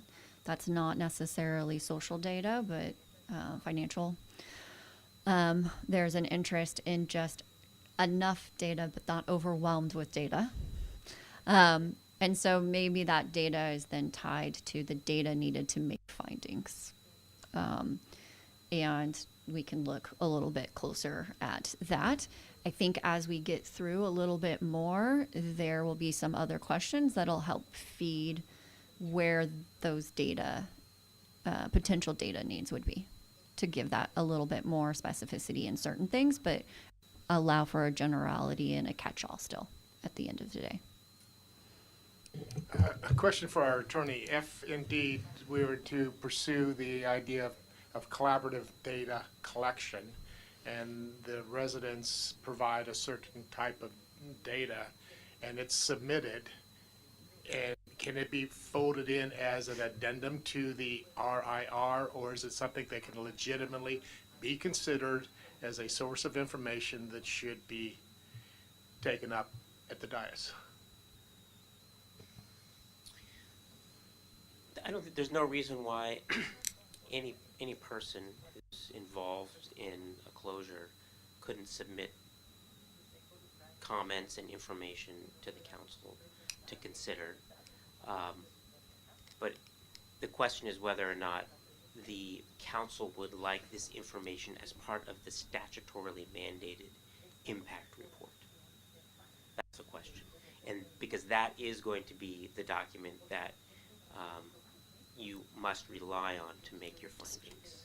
You are not required to rely on other evidence unless that you find it to be credible. So that's my question. If it's not, if we can't use that information as part of our thought process, then it'd be foolish to ask for it. So what I'm basically saying is if someone is submitting that information to us, can it not be brought in a package to us so that we either have the RIR as it has been specified as far as the elements within, and then if there is, I'll steal the word, social data that was deemed possibly has some value to it as far as painting a picture, that would be then a supplement to it. But I don't want to be misled to think that there's some legal reason we can't make that part of our consideration. If you find other evidence that's presented to you to be credible, then you can rely on it. Okay, so that's a council person's discretion, not discretion, but opportunity. So if it comes to us and we believe it's credible. You believe it's credible, it's relevant to the That's proceedings, then you can rely on it. Then we can fold it into our thought process. Okay, thank you. Yeah, and I think if I look at 8 on this of the specifics, I mean, that addresses a number of the things of like how, like location, information, because I'm thinking of the information for the mobile home or the manufactured home owner or the, the renter that tells them, well, this is, these are the places that exist. And these places have access, to transportation. They're close to hospitals. They're close to shopping centers. You can, it's that data is there. You can walk someplace from this. And I know there's some concern about from the mobile park owners in regards to the amount of data they need to collect. What we have seems to be, the consultant's going to do it, and seems to be information that's pretty easy to collect. And I think just adding on a little bit more about what's available that includes those, and it's in number 8.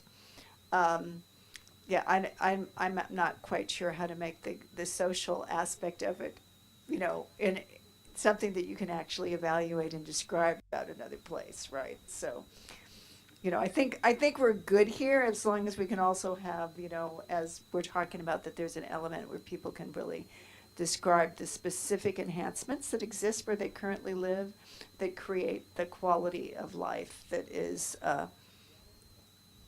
good for their life, so. Okay. All right. I think we're. All right, notification and timeline. So the questions that we specifically raised around this is more of a general question, and we don't need necessarily specifics in the sense of we want 45 days or 120. We're just wondering if you want to require additional types of noticing. Again, as the examples is, before an application is submitted, if it's, a longer period within, currently, as we stated, it's 60 days is the requirement under state law for a report to be provided. I think our ordinance is 30 days of notice before the actual public hearing. And then to all the homeowners and also residents. So what does that look like to you? And, also the post-application, there was in the proposed ordinance from the Tri-Park Committee an additional notice that is provided to mobile home park owners before basically the close of their tenancy. Councilmember comments? As I mentioned before, how many days important, but it's not And the most important thing is for sure residents receive this kind of a notice, if any follow up, and make sure they know this happened.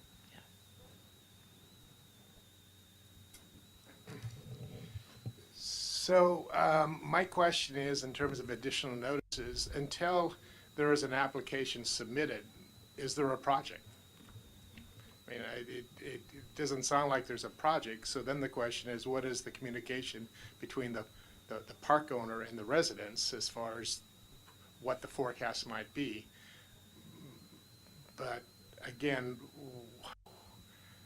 why would we want to add an additional notice prior to the formal submittal of an application? I'm not sure I see the validity of that. To me, the big question is, once that application has been submitted and is found complete, then it's that subsequent period of time is critical. And whether it's the sweet spot is 60 days or 90 days, I don't feel strong at this point. It's just that, to me, that's the critical period that we should make sure that it is sufficiently noticed in advance.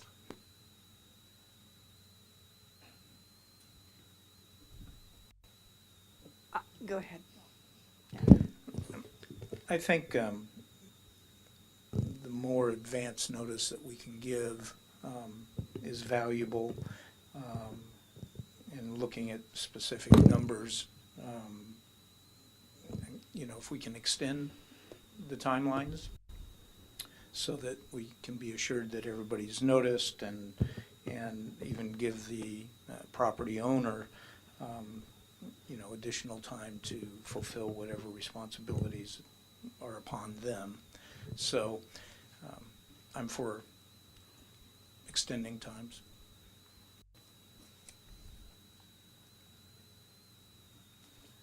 I'm for extending times, and I actually think the idea of, and I understand, I agree with what you're saying about like when the process starts, the application, but I like the idea that before filing, there would be an opportunity for the community and the park owners to be able to discuss what's going to happen, because maybe at that point that discussion creates, solutions so that there is no application filed.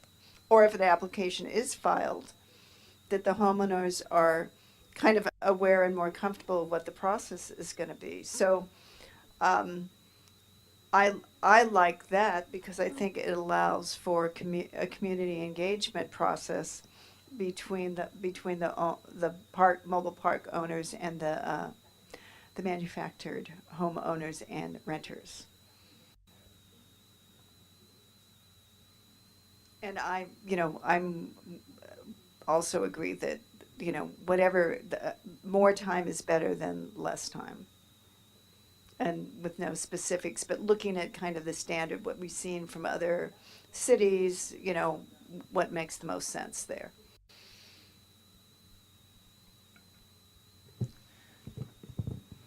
My only concern with that is, we're legislating good business practices. So I'd like to think that that would be something that would take place, but anyway, I just have to mention that. My only, it's not a rebuttal, it's just a comment, and that is, things change, but I'd like to think that there is desire on the part of both the residents and the park owners, the park owner managers, to have a dialogue, to have communication, to have a relationship that hopefully continues as it has in the past 20 years. So, again, I would hope that there is that mutual respect and the recognition that to have that, again, that communication without necessarily legislating. So what I've heard a lot, but as far as I want to use what word? I've heard two comments more around extension of the time of the notice itself, and making sure, like, from application to public hearing, that there's that adequate time provided for discussion or whatever that may look like. We'll have another slide that talks a little bit more about maybe public outreach, different things. The other is, I don't know that I heard consensus around a pre-application submittal based on this discussion. We can always come back to things, but as of right now, I'm hearing more that we want to just focus on maybe an extension within our current process timeframes. Unless I hear otherwise. Explain pre-application. Yeah, I think it's important Sorry. to note, to be cognizant of the fact that the park owner would come to the city and say, we're interested in closure, and the city manager then needs to identify a consultant. This is under our current rules. Identify a consultant who's going to prepare the impact report.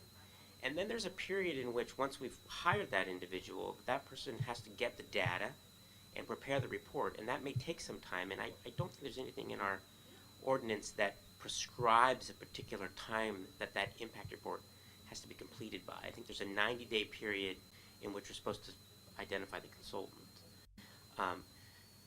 But the only statutory requirement of notice of the residents of the manufactured homes is that 60 days before the hearing on the impact report. So there is time prior to coming up with the hearing to inform the folks who live in these communities that there has been interest in a closure and an impact report is being prepared. It's not pre-application per se. It may be pre-application vis-a-vis a subdivision map application or a zoning change, but it's certainly not prior to the application of, we're going to be looking at doing a closure and we need an impact report. Does that make sense? So, yes. I think the other part of that is, yes, we do get the notified of that. The way that these other ordinances were built is that, and the truck park example is that there would be a use permit associated with that closure. So again, there's other components that may drive certain things in the use of a pre-application terminology. I just mean, as we were stating, we have certain timelines right now where we have the 90 days to go find a consultant to prepare it. During that 90 days, could you require notification that we're looking into this? There are also opportunities right now. What we have is 30 days before the public hearing, we need to let the mobile home park owner know of their obligations, and we need to let the mobile home owners and tenants know that there's a public hearing coming. The new state law is the 60 days of just receiving the report. So that's kind of letting them know, hey, this is coming down the pipeline, and there's going to be a public hearing. You'll get a notice in 30 days before. So what we're trying to say when I say pre-application, I just mean before any of those legal notices go out, do we want another legal type notice to be received by tenants and mobile homeowners? That's what we mean by pre-application notice. That's what I'm talking specifically to. And that's what I was saying. I'm not hearing that before we get, actual triggered to move forward with actual noticing, that there's not something at the very beginning when we're looking for a consultant to make sure that everybody was notified that this is happening. Does that make sense a little bit more?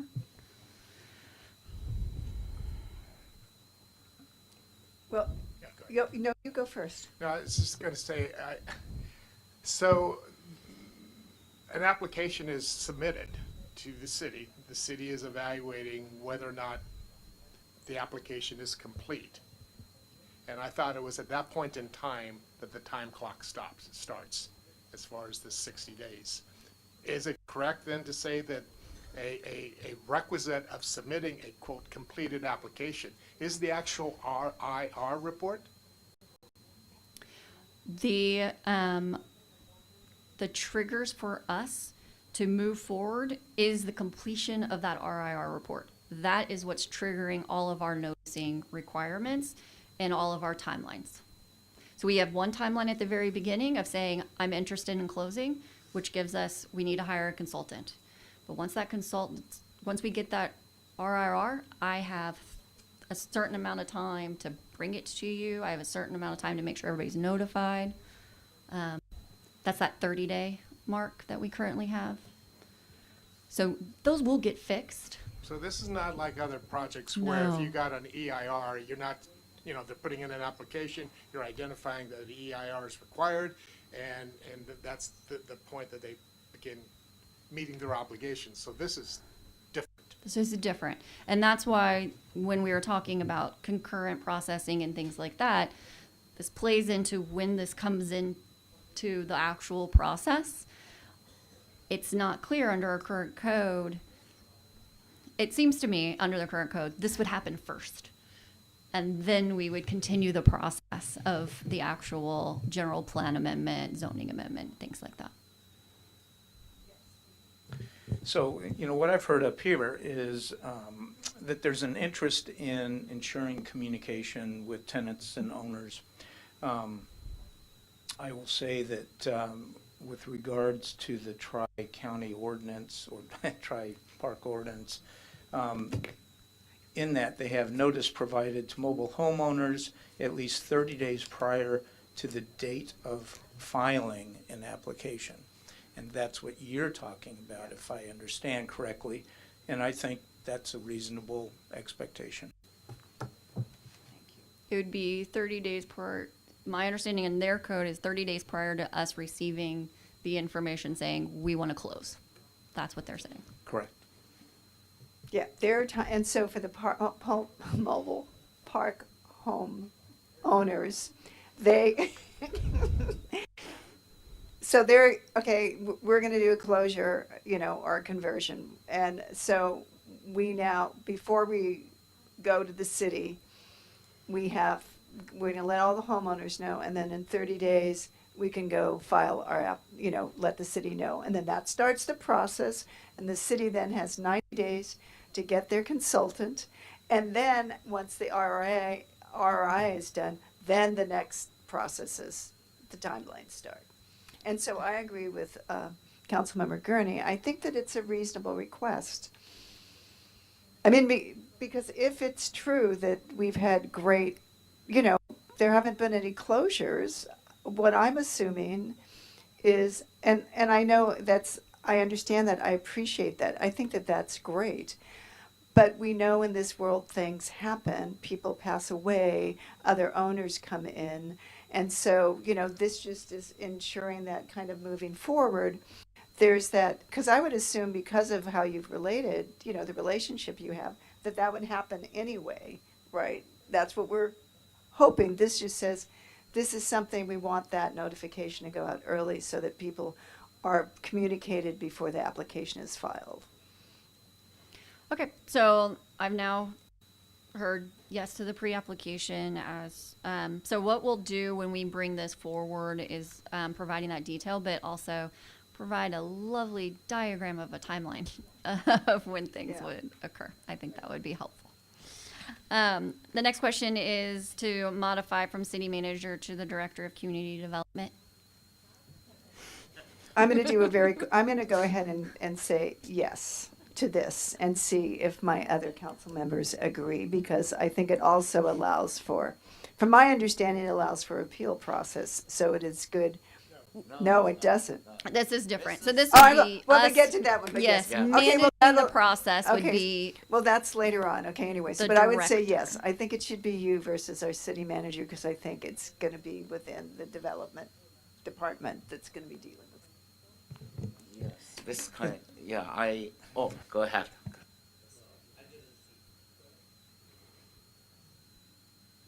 Okay, let's sit here in silence. So going to the Director of Community Development, the actual application is still submitted to the city manager? Is that It correct? would be submitted and to the director of community development and Okay. would be the person processing the application. Okay, I just didn't want the city manager to be cut out of any activity. Oh, I don't have worry. absolutely no concerns because I know that the communication thread between the two is just perfect. So it doesn't. but there's not going to be a closure. So, Can I vote on this as well? I can vote as well. Yeah, I think it can go. all right. So the next one is to add an approval, expiration, and an extension procedure question, because currently we do not have an expiration. So once the closure is approved, kind of is there. I'll go ahead. Since this is already our process, I think it should be the process for this as well. Okay. And we just extended that recently from a 1 year to a 2 year. That's correct. So it gives them 2 years. So what it means, just so that people are clear, that you have 2 years to go through, get your final permitting in, right? And then an option for An option for an extension. extension. And that would be just a 1 year extension, as it currently is for our other projects. Currently, it is a 1 year extension only for development. So if that's the way that the approach is consistent with the development projects, that's what we need to know. Okay. I heard consensus on that, unless I didn't. All right. Relocation. This one's going to be meaty. So same kind of question that we had with the RIR is in the relocation plan. So again, a replacement and relocation plan is required under state law, and it has to adequately mitigate the impacts upon the ability of the displaced residents to find adequate housing in a mobile home park. With that, some jurisdictions, again, provide a level of specificity in what they want to see in that relocation plan. And also other components to determine and identify the appropriate relocation assistance. I'll go ahead and combine that with the next one, that is that a housing specialist would be identified to assist. We can separate or keep those combined. But that is what I'm asking you is, do we want to be more specific in that relocation plan? As I stated right now, all we say is that on number 8 of our ordinance, under the RRR, is the proposed timetable for conversion, closure, cessation of use of the land as a mobile home park and for obtaining other discretionary approvals for the proposed use. Sorry, that was not the right one. Where did it go? I said the timetable. That was the only thing that I saw that was regarding that relocation plan.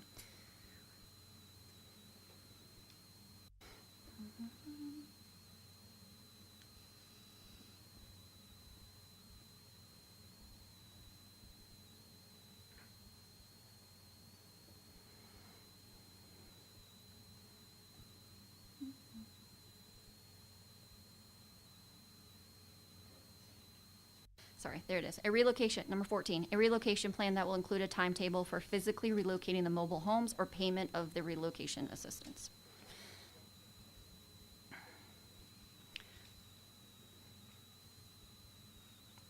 Yes. I actually have another question for our attorney. Under the your summary, you just simply stated that the state law provides a replacement relocation plan that adequately mitigates the impact. Who's defining the word adequately?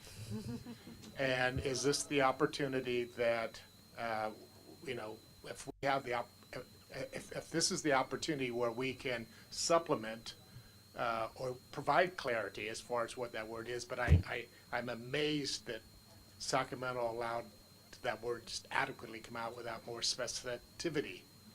I think that the consultant is going to give you his or her recommendation in the impact report about that, but in the end, it's going to be the council's determination as to adequacy.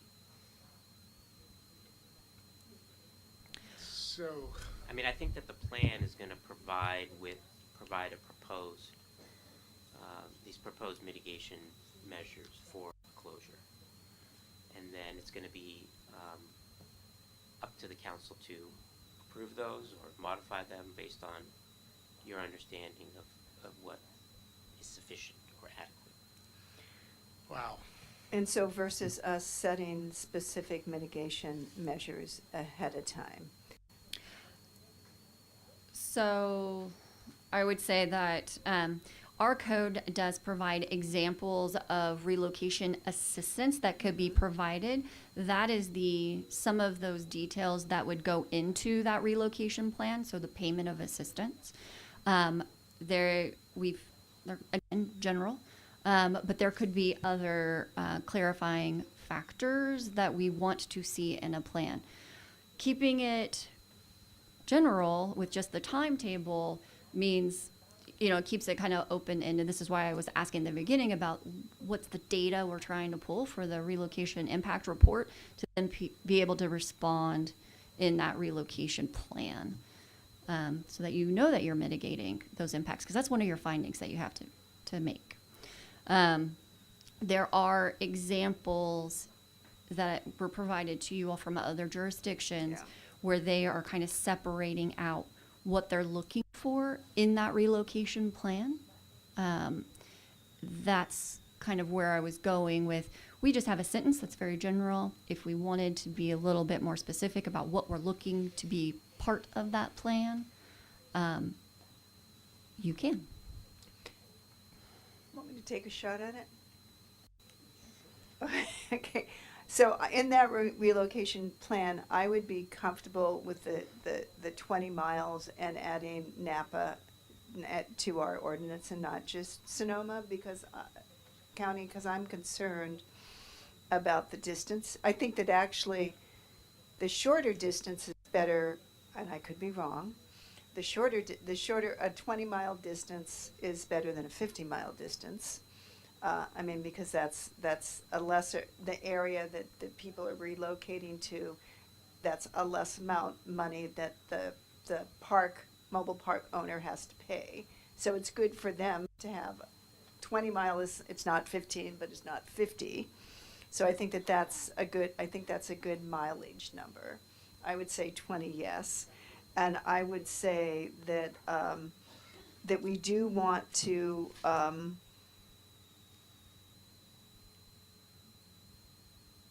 include in that additional assistance for seniors and for low-income households and disabled individuals. And that it should be so those are mine so far, and then we'll let other people add on. I thought I had one other one, but. So. Yeah, but I'm looking at these guys here. Yeah, so the mayor was looking at all the questions that are provided on this slide. There's gonna be, these are other components that could be in that relocation plan. So I'm just gonna give an example of where, if you go, I don't know if you have the document in front of you, but there is a community that I'm looking at just for an example, and of course I've lost it. Yep. Not Watsonville, but the next community in the ordinance section, there is a section that's specific to the relocation plan that we were just talking about. I'm not going to get into specifics. I'm just going to highlight some of the topics areas, but it's specifically giving a level of specificity for what is that moving allowance for eligible residents? Like, how should it be determined? What are the mobile home relocation costs for a mobile home owner? And providing a little bit more specificity that it would include any connection cost, things like that, permits, replacement. It gives that level of detail. What are the eligibility of the individual mobile home owners and residents for relocation assistance? So that's where I was going with. There are some code examples where they're really getting into more of the details of what they want to see and how they want things provided to them, the data. But we can keep it general in that we just need to have enough evidence presented to us that provides you the ability to potentially make those findings if you so choose. And again, that mitigates those impacts. here I find some difficulties to define a low-income household, and I'm not sure. My understanding, many majority of the household based on Social Security and a little bit, retirement pension or something like that. So because here we mentioned about the low income, this is a very general term. I think that would be, maybe should have the negotiation process between resident and park owner. But that is a too big question. I really don't know how to address this kind of issue. Go ahead. No, you go ahead. Well, I'll turn to the city manager. I believe that these terms, as government as an industry, has standards associated with all these terms. So there's no question as to what that means. They are defined by state law, and we would follow with the state law. Again, there are specific requirements for low-income households. There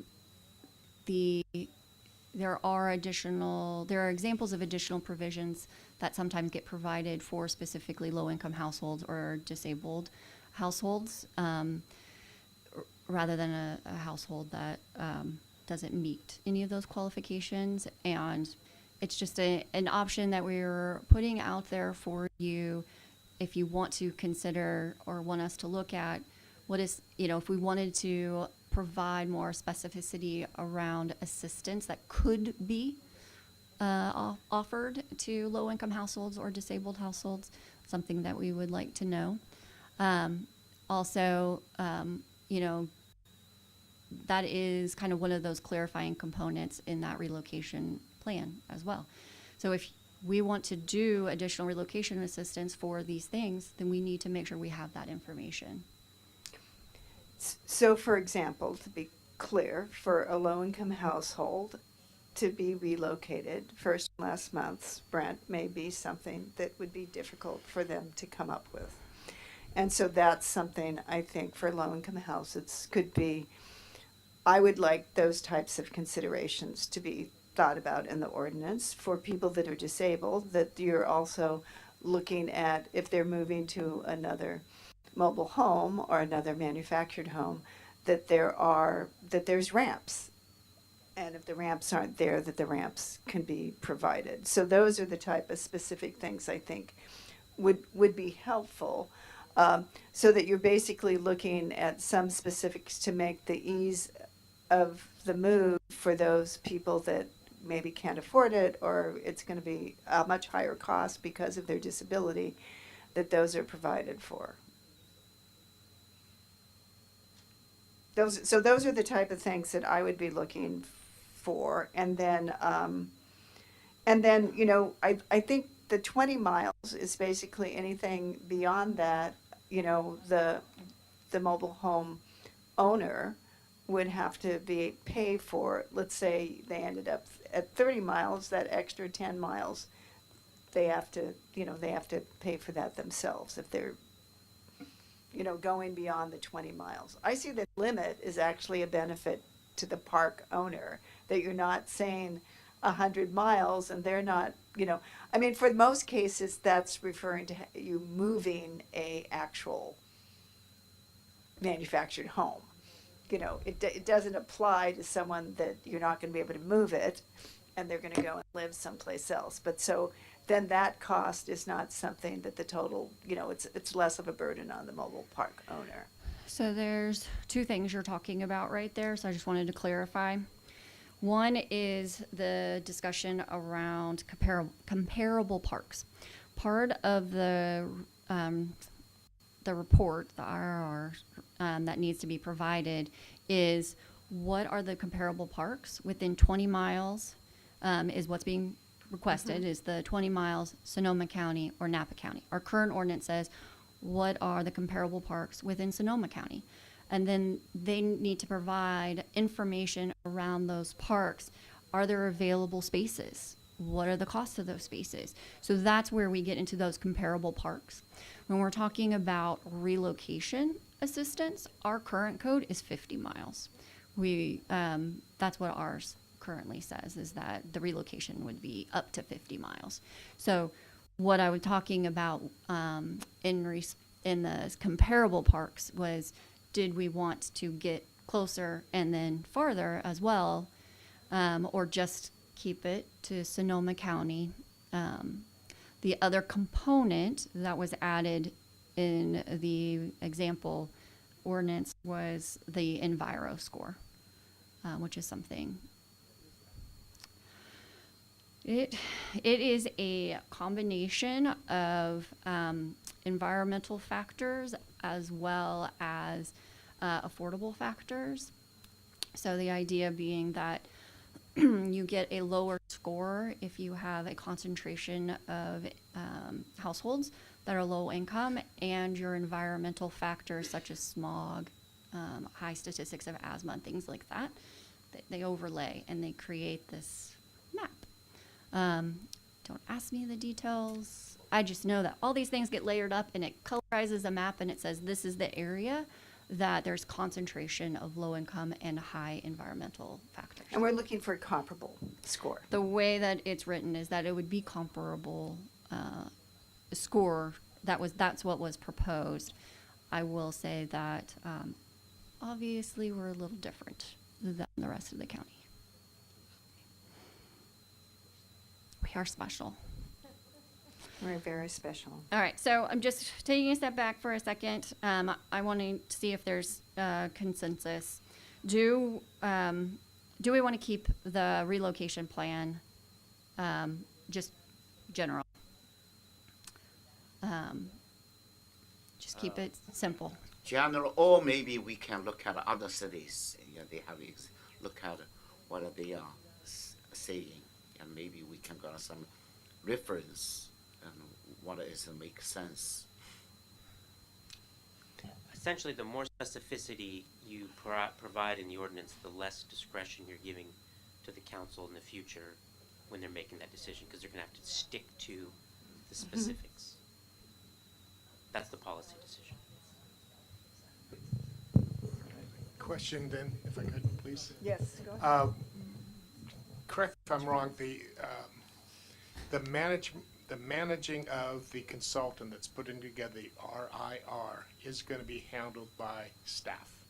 And one of the goals and expectations of that RIR is to give the council adequate information to make findings. So I would suspect that you will be giving some direction that are tailored to whatever the park might be, so that so I would be more inclined to be more general, or leave it the way it is with the expectation that there is going to be some discernment and discretion and direction coming from staff as far as what is to be in the ROR or RIR. Maybe I can make it general, slightly more general, that it would be general, but you would ask that there would be specifics related to impacts upon low income and disabled individuals in the RIR.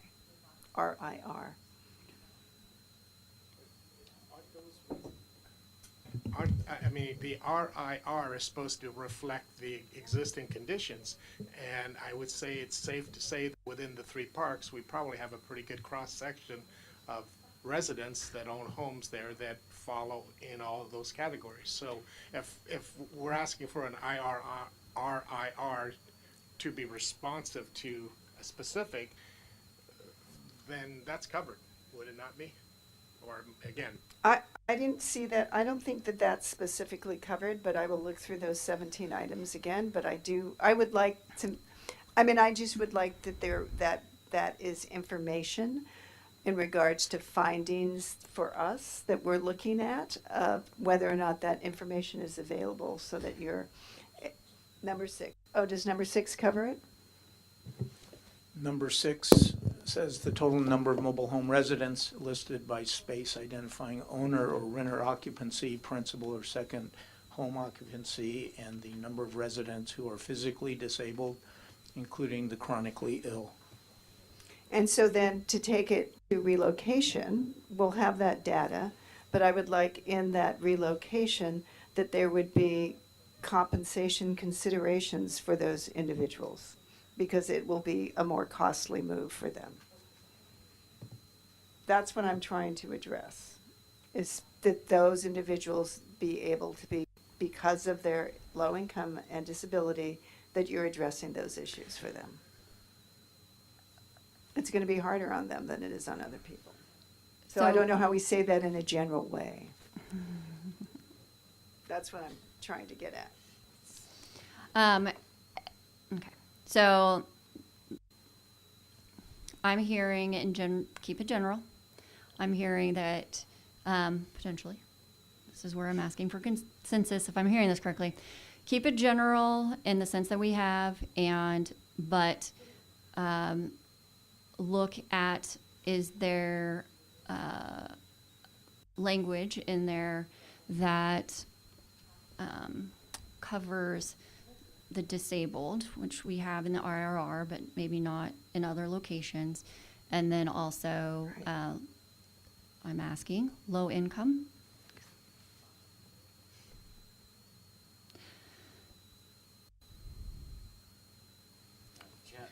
General, is right, but what I concern is, and some that are resident, the income is a fixed income. If compensation or assistance provided, is not sufficient for them currently, relocate. That is, I projected, that will happen, this kind of thing, So I don't know how to handle this kind of issue, So let's just go through and respond to that request of, kind of general. Mr. Mayor, Yeah. Mayor, just one thing, and that's, thinking through all the different state laws that may apply if this were to happen. The Housing Crisis Act. We may need to know the income levels of the residents in order to determine whether their relocation would trigger that law. It may have to do with whether or not they're in a rent controlled space or not, but not all of the spaces are necessarily rent controlled. So it's possible that we may need to know their income level regardless. And do you disagree? Do you think that we have some, it seems like that it is likely to be a relevant factor that we're going to. It may become a relevant factor depending on the project. So that's my clarifier. So why don't we put something before you just for the consideration that keeps it general, that still gets what we need. If the Housing Crisis Act is triggered, we're going to gather that information. Right. Regardless. Okay. Okay? So that's regardless, and then we have certain requirements under that law that we have to follow in regards to relocation, putting people up during the time period in which there is no housing. There's things like that that have to be done for low-income households. We will be doing those things regardless. And potentially ADA as well. Yes. Right. So we need to meet their needs. The aspects, though, around this specific thing, we'll keep it general. We'll say, because in our relocation assistance, we already have pretty general things of what you could do. We can just add a little clarifier of also potentially addressing special needs or low-income households. And we can consider that again at when we actually draft it so that you can see what that looks like. And so let's clarify this for you, the 50-20 Sonoma Napa issue. So the only request that I have around that is comparable parks. Right now we have Sonoma County. That's our current regulation. The Tri-Park Committee ordinance is 20 miles, Sonoma County, Napa County, and the Cal Enviro screen comparable. That's what was proposed. Sonoma County is ours right now.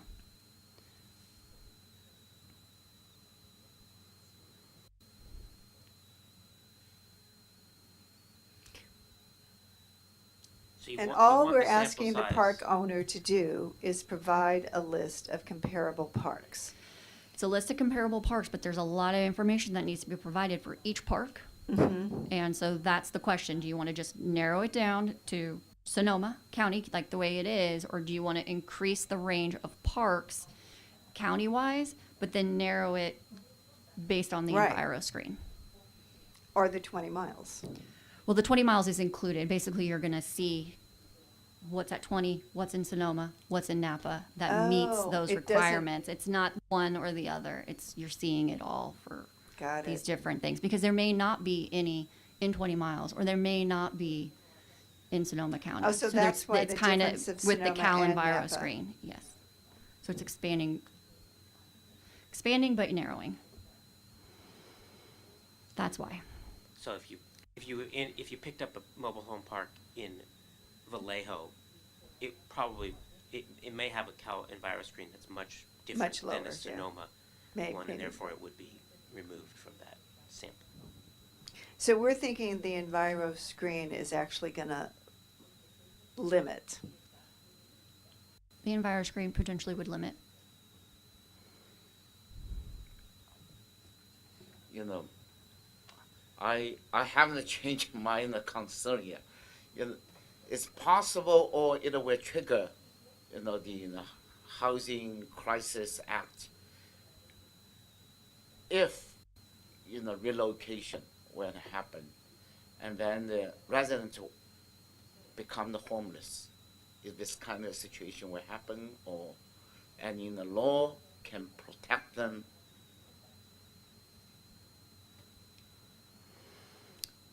That is the goal of the law, is to mitigate as best as possible.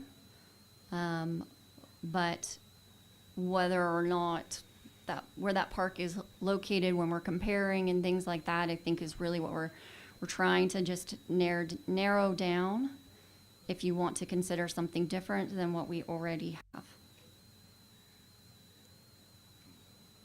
But I still couldn't fully understand. How about the city attorney and Dave? How about you think, this kind of situation? Have you this kind of experience? This is not a legal issue. This is really a policy decision. It's about the sample size that you're comparing to. On the one hand, the more comparable mobile home parks you include, that's going to be a little bit more work for the consultant to gather that information to include. So it's going to cost the park owner more money, but on the other hand, having a larger number of comparable parks, could be a benefit, because it provides more areas where a home could be moved to, right? I mean, if you only have 3 parks that you could look at moving a mobile home park to, there's a lot fewer opportunities to actually be able to relocate. To relocate. But if you have a much larger pool, then there's obviously going to be a greater chance of relocation. If my understanding, obviously we've heard plenty of comment that the relocation is very unlikely anyway. Thank you for your more information. Thank you. Let's go by, because we have this choice of the 20 miles, or, this is what it states here in the code, up to a distance of 20 miles, or in Sonoma or Napa counties, and use of California EPA Cal Environmental Screen. That's the tri-park. That's the committee's tri-park. proposal. I know. Okay. And you're saying 50 No, miles. no, I'm not. I'm saying Yeah. our code just says Sonoma County. That's all our code says. Sonoma County for comparable parks. Oh, and then it costs up to 50 miles. Okay. Yes. So it's the Napa County or the Sonoma County and the Enviro screen. Okay. So what if we did Sonoma, not do Sonoma and Napa? I mean, the Enviro screen will probably knock out a good deal of Napa. So I'm just trying to get, like, how do we get to what's the best mix of people for the mobile home park, but not so extensive for the consultant to have to do a significant amount of, like way beyond what is really available for people. Because most could do people a are not straight- going to want to move there that far. You could do a radius, a simple, 40-mile radius from the city of Sonoma, plus the Cal Enviro score. You just narrowed it down even more. Yeah.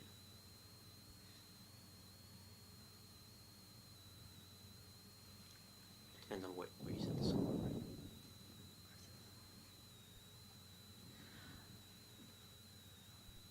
We'll look into it more. You know why provide this you more is information. difficult? I think Yeah. would be more information why it's difficult for us, because we don't know what the end answer to these parameters are. So, right? In yeah. regards to, like, what does that end up encompassing for people when we look at Sonoma County and 50 miles, and what does Sonoma County and 20 miles and the environment, what does that mean? What does that end result come in? So it's very hard for us to kind of say which it should be when it's like we don't know what the end Ambiguous. result is. Okay. All right. We can look into that a little bit more.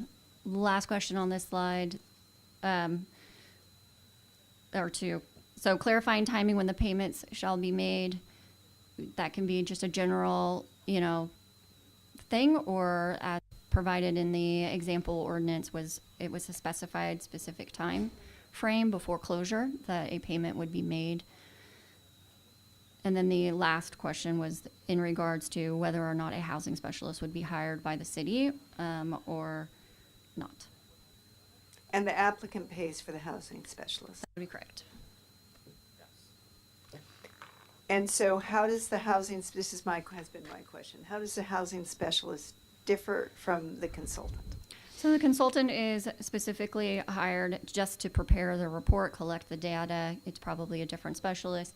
Housing specialists are going to be those that are more knowledgeable about housing and would be able to prepare that relocation plan and or assist with actual relocation, finding housing opportunities for those that are displaced. That's the role of that housing specialist versus somebody that's just preparing a report. Yes, that may be assistants who will directly work with the residents. Yes, provide a service. I'm going to comment on the low-hanging fruit. I believe that could support the recommendation of 90 days, that it'd be no sooner than 90 days From the timing of payment. Payment of timing, yes, payment timing. As was in the Park draft ordinance. Right, so we can check that box off. That's what you would recommend. Let's go through. Are you comfortable with that, just so we can? I'm comfortable with the 90 days. And how about you? Yes, okay, so we're good on the 90 days. And so it seems to me if we hire an assistant, then maybe we can keep everything much more general. Potentially. I think that, I don't disagree with that, but I think that there could be value in keeping everything under the oversight and management of the city so that the housing specialist is hired by the city. That would be my recommendation. Or my thought, and I'd be open to other comments, but it's consistent where we handle a lot of other required reports. That the city hire, manage, applicant pays, and everybody's happy.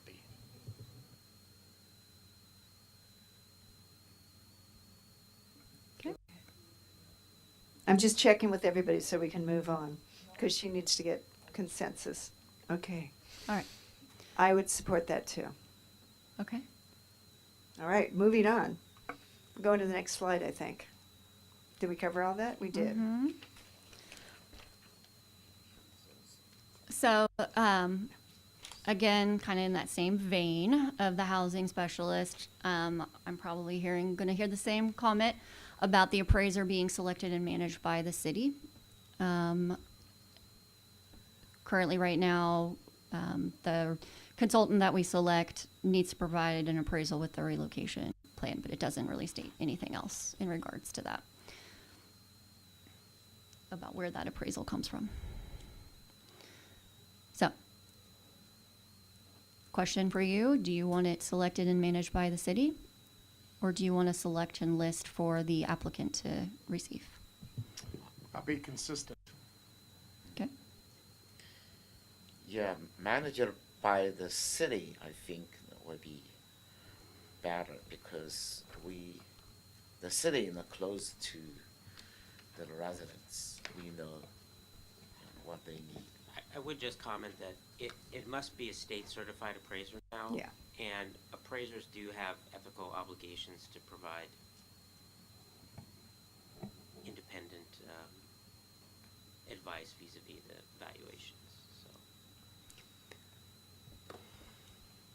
So if that's the case, then if the city were to hire, they'd be hiring a certified appraiser, period, so that's not an issue. So I don't see a liability Yeah, in having the it's city. likely the same cost for the applicant. Yeah, and again, I single source or being able to, being managed by the city, I think has value. Councilmember Gurney? Well, I wasn't quite sure the point you were trying to make. Doesn't really matter who hires them because they're ethical and, okay. The only comment I would have is there may be an appraiser that has maybe more experience in manufactured homes. So that would be, and I do think that the city, it's good. It's a question of, do we want to control the process or do we give the list? That's the issue to the mobile park owners. I think I think we should control the process. I would agree with that, and my only concern is capacity of staff in terms of managing all these things, even though we've never seen one of these, right? Okay. The last question in this one is kind of a bigger one, is should the scope of the appraisal include the park? So right now, the appraisal just has to be for the individual homes, for their in-place value. The Tri-Park Committee was suggested the three specific appraisals be done on the mobile home park. I'm curious that if we were to do that, what is the information, the value of the information gained relative to what we are trying to make the findings, et cetera? What are we gaining by knowing then the appraisal of the park? So the values that the appraisals are getting is, one is what its value is right now, and then what its value would be at its future use. So there could be different uses that you could have in making findings around an increased value. Basically, it's going to be more of a financial consideration. Also, potentially how much potential value would come out of the property with a future development. My sense is it potentially could increase the amount of money that's paid to the residents. I actually prefer the municipal code as it currently stands.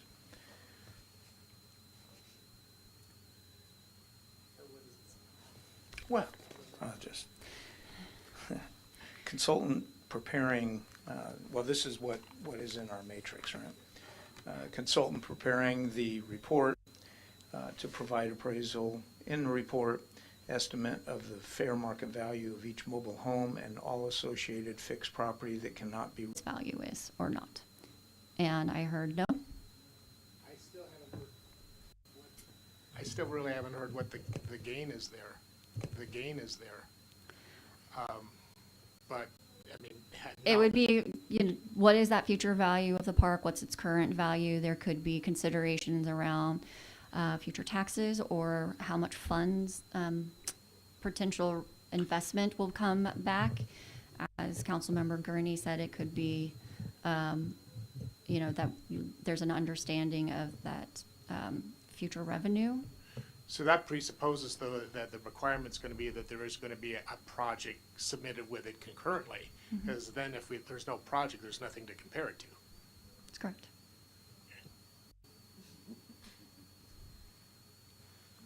So maybe we should, can we go to that, address that issue, and then go back to this? I know it's not in your order. No, you're fine.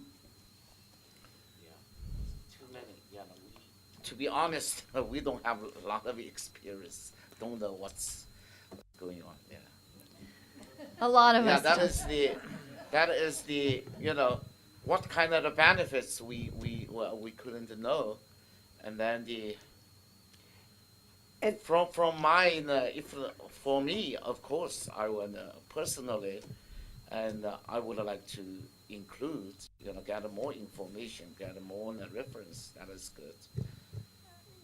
If I may suggest going back to valuation, I would say that we go ahead and address the other state law requirements with the in-place market value so that at least it's compliant. And then when we see the draft again, we can continue to chew on whatever it is you need to chew on. On the park.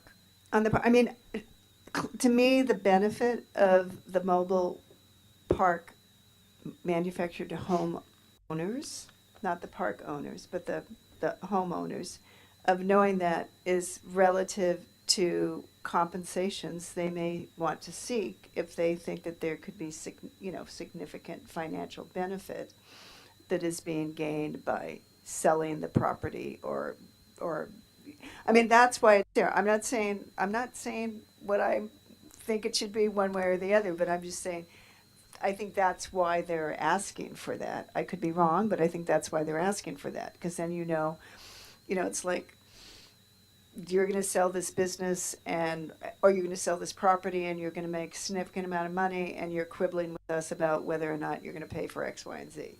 So that's what it gets down to. And so that's why they want to know that. So I'm just so then it's whether or not that information, whether we think that that's valid information for them to have, or whether we think that it's, we're already going to put in here enough on the other side of it. I like saying both sides of the story.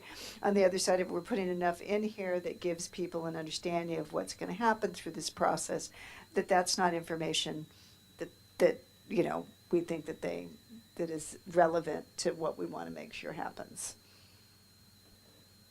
Okay. So we'll bring that back. Yeah. All right. Ignore the first bullet, go to the second bullet. Should development be reviewed concurrently with a closure and conversion? That means that during the process, we'll have an application submitted for that change of use. And as one of the many, what I call entitlements, but part of those findings that need to be made for the development would also include the findings that need to be made for that closure. That's what I consider concurrent. Does anyone want to tackle this one? I'm happy to go with the first and second one of this. Do you want me to go that way or not? So you want to just the reason why do I did bullet the 2 second, and then go back? Yes, because bullet 2 will determine bullet 1. Okay. So my sense is I think it should be concurrent. I think it's important for us as a council, not just for everybody involved in it, to know what the plan is going forward. I think it helps all the planning, it helps timing, it helps everybody understand kind of what the process is going to be. I think it can alleviate fears. if they're, doing a conversion and you know that there's gonna be a certain number of affordable houses that are gonna be available, I think all of the concurrent makes sense to me. I'm good with that. Yeah. I will say that the Tri-Park Committee's proposed ordinance, even though it proposes this concurrent review, does have the ability for the park owner to Make a finding. to ask for a finding and demonstrate such financial hardship that's not possible, economically feasible for them. So if we do go ahead and go that route, I think we should probably incorporate that potential for an exception in unusual cases where really an owner is closing due to the inability to continue as a going concern. And I think that that's already in there somewhere in regards to bankruptcy. We have a provision related to bankruptcy, but this doesn't require that the owner declare bankruptcy. The bankruptcy provision is required by statute. Financial hardship. Yeah, and so the provision that the Tri-Park folks put in recognizes that, that there is that you shouldn't have to be forced into bankruptcy in order to get out of a business that is not penciling. How can we make the findings that there is minimal impact to our affordable housing inventory if we don't have a follow-up project to evaluate it against what we're losing? So, it's complicated. But there could be another project that's not on that site that is providing the housing that exceeds our number. The whole concept with the housing element, and it is not reducing our number of units and making sure that there's more units. So it needs, if this is reducing, this needs to go up somewhere else or on site. That's kind of what we're looking at. So is there another project going on somewhere else that fulfills that need? Is it not? That's going to be, it's more complicated if you don't do it concurrently, or there's a condition that those need to be provided, that housing option needs to be provided before, like new housing units. Well, we're already getting so much, I won't call it flack, but stress from Sacramento regarding more housing, and we have the RENA number. And so it's like we're going in the wrong direction if we're saying, well, we've got another project off-site that's going to generate that's going to fill in that. Well, that doesn't help us in terms of... I know it doesn't help us. Unfortunately, business happens and life happens, and people are going to buy and sell property, and we can't tell them that they can't. So... No, you're missing my point. My point, though, is just simply whether or not there needs to be a concurrent project. Right, and I think there should be concurrent, and I think what we do is make sure that there's language in there that protects the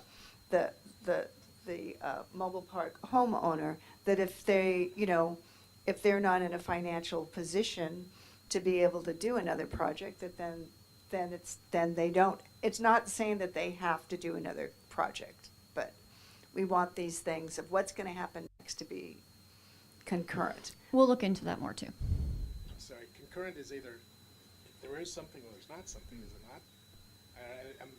No, because there could be something, but you're resolving the issue of the closure or the conversion first before considering the what the future project would be. I don't see how you can. I'm with you. You have to do that. In my mind, you have to do those two together. But there could be an instance where, and I'm not talking about when I make these assessments, I'm not talking about the current mobile park owners. You're just talking about any mobile park. Like we're talking about what could happen in the future. There could be an instance where they're closing, not because of bankruptcy, but because there's no longer sufficient occupancy, right? And they can no longer continue the business. So, but ideally, there's the other case where there's, a conversion is happening and there's going to be a project and then they're going to be doing other kind of development there, that then we want to know that there's going to be affordable housing that's going to be able to be match what we already have. Okay. right? I don't know if I'm right. So we're gonna look at that a little bit more, and then we can provide you that answer when we provide you the ordinance. Based on that, concurrently, City Council would need to approve it because if it's concurrent, it would need to be City Council because of the general plan amendment and the zoning amendment. So there wouldn't be an option for an appeal. So let's see. Maybe this one's an easy question. I didn't realize that. The next one is, should the decision be made at a public hearing or given more time for consideration at the close of a public hearing? Typical development entitlements is you make that decision at the meeting, and usually at the close of a public hearing, or you continue it to another hearing before making your decision. The examples, there was basically a decision would be made after the public hearing within 60 to 90 days were the examples in these other jurisdictions. I do not necessarily know the value of that, but it is there for your consideration. Yeah, I prefer, make the decision, a little bit later, a couple of months later, and for sure, we can digest or fully understand comments or concerns during the public hearing. Well, if we're doing them concurrently now, we're going to have a zoning ordinance that's going to take 2 readings. Mm-hmm. So they would it would need to be concluded at least by the second reading of the entitlements would need to be completed on the second reading. I'm going to pause for a second. We actually have to take a vote to continue the meeting because it's after 9 o'clock. We actually don't need to do that because we're not starting a new item. If we start a new item, we will. Oh, good. All right. Yeah. Does anybody need a quick break? Let's finish this and then I'll take up the break. Thank you. So I guess what I'm saying is that given the direction regarding concurrent review, we're going to need to have the council's decision by the time that the other entitlements are in place. Ah. So for a zoning ordinance, it's 2 meetings basically. So it's a 2-week spread. Yeah. Yeah, or a spread between 2 meetings. Yeah. And you can continue the meeting. Mm-hmm. Yeah. Yeah. So I would say that I don't want to. This is going to be a long process anyway. I don't think we're going to have a lot of information by the time we're at this point. And I think that at that point, what we say is we have the meeting, and if we can't come to the decision at the meeting, then we have another meeting.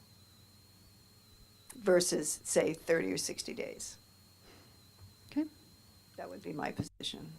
We're not going to just roll the can down the road. I'm just concerned about also the mobile home. People, kind of the stress that people will be under at that point of how do we just make sure that this is moving forward? It's kind of like closing a school. Luckily, we're not in the process of doing this. We're just talking about what the process would be if we were doing it.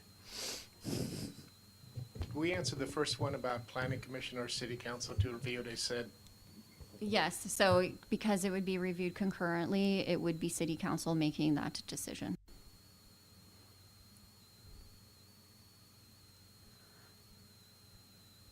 So I heard public hearing would be the decision.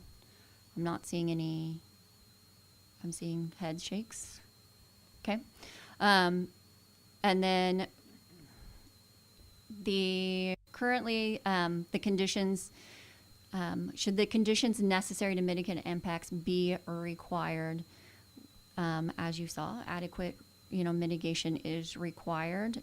Our language is a little bit more, I don't know what the right word is that I'm losing off the top of my head. but there may be different types of mitigation measures that could be done, and then there's certain language that's stronger. Our language isn't as strong as I saw in other jurisdictions or in the proposed, as far as what is required.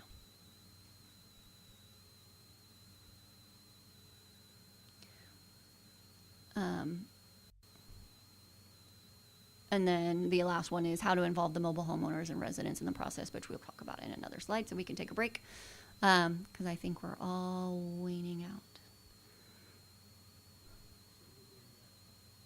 You'll bring back something on the conditions necessary to Yes, mitigate. I'll bring you back something. All right. Okay. Bathroom break? Next Let's do that, that's good. So next slide, I think we need to take a quick break, just 5 minutes, so people can get up, stand up. And we're gonna really keep it to 5 minutes. And then we have 1, 2, 3, 4, 5, 6 more. But they get much easier, yeah.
Okay.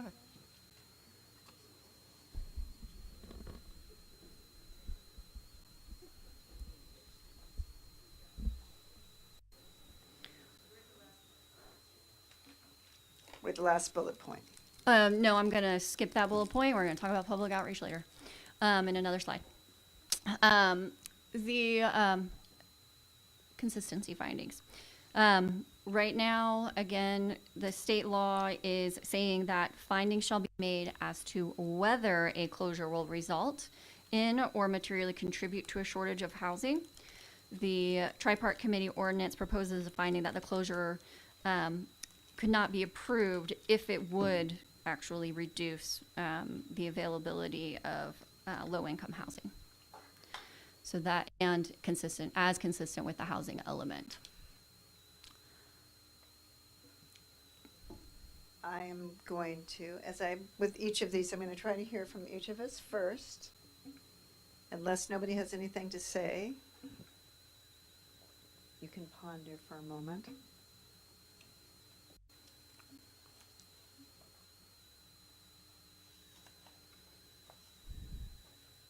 So should the language be strengthened beyond the state law?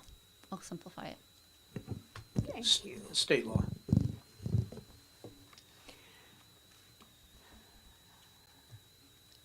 I think I am comfortable with the state law on this one. I will also say that concurrent development means that it has to, to approve the development entitlements, it has to be consistent with the general plan. And the housing element is part of that general plan. I think the reason why I'm comfortable with state law is because I feel that we have the housing element is driving us. And it would be hard to be in a position where we wouldn't be,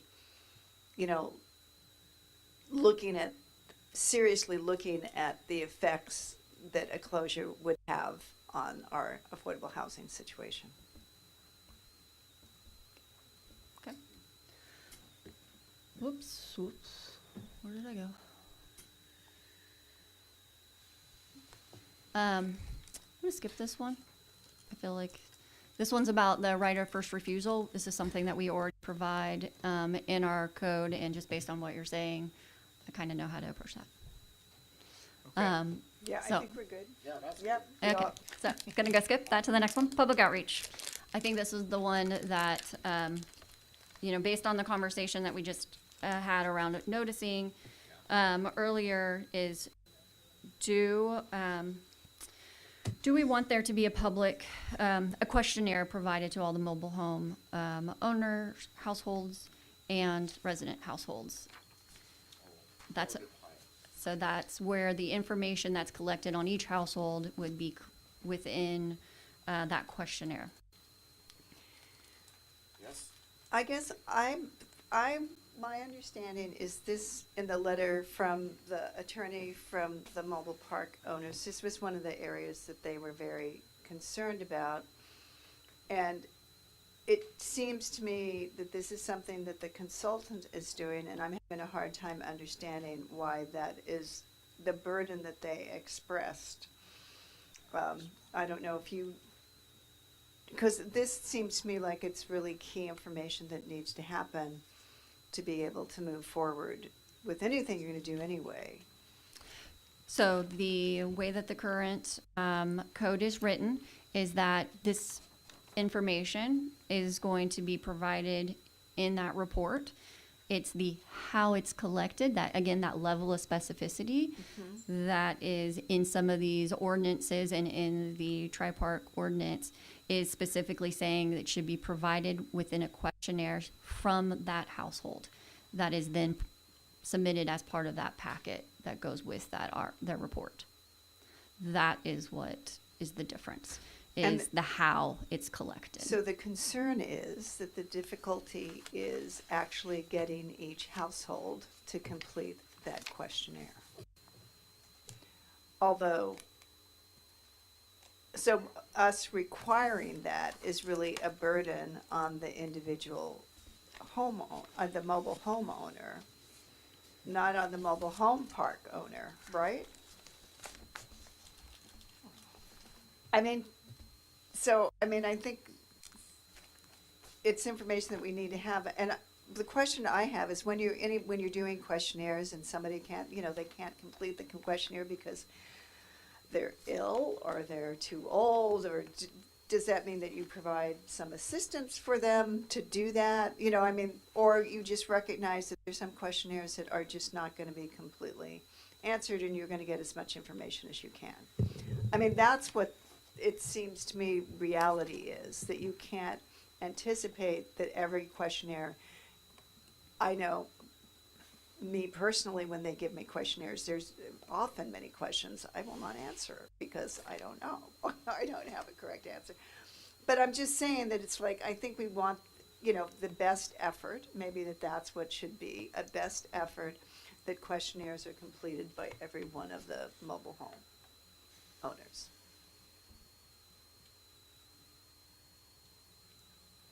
Also depends on what kind of questions within the questionnaire. If just only 5 or 10, could have been easier. You do have the questions. Yeah, we have the page. What page? It's page 4 and 5. So again, the information that's collected on the questionnaire is going to be the information on the households themselves to help understand income, handicap, what's their rent, things like that. That's what is proposed in that questionnaire. Again, the question is more of, do we want the specificity on how the information is collected, because a lot of that information will be collected regardless. And incorporated into the report.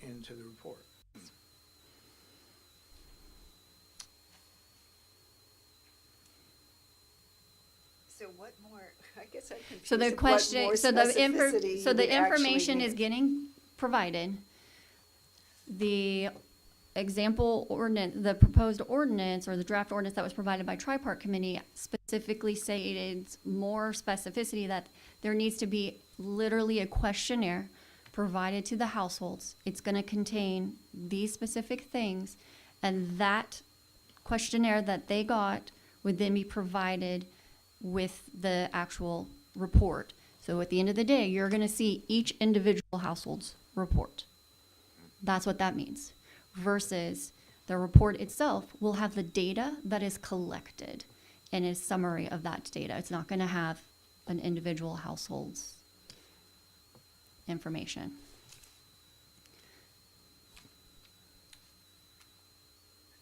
So if it were me collecting that information, I would then want it all together in one place and not individual questionnaires for me to have to look through. That would be, that's the only way you're going to be able to assess that. So you want to know, you want to be able to get all the data and know, and you have, like whether it's a spreadsheet or AI is doing it or whatever. Because there's all of those aspects that AI could be doing all of that, of how you collect it. So someone can do the data input, and then it can be brought together in one report. Yeah, and also questionnaire also reflect, general, the feelings from each resident.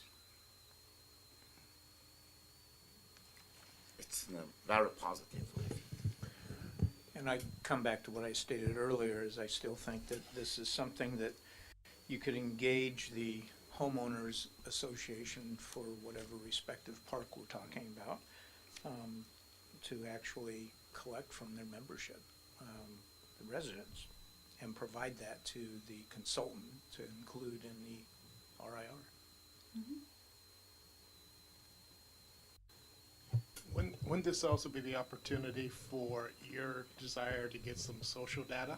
Yeah. And then possibly if it gets turned into the consultant, it's his obligation to fold it into a readable format. And we can also have the questionnaires as an attachment at the end and it can be our choice whether or not we want to. I mean, if the questionnaire is going to go beyond, you know, if it's going to get into the intent of the social aspect of it, then, you know, that could be an attachment. We have the chance to read it, but in terms of the actual the data that we need to see a spreadsheet on or whatever, could be indeed part of the report. Yeah, and when I've worked with consultants in the past that are collecting data from real people, generally you know, versus from a report on data, but you're actually talking to real people.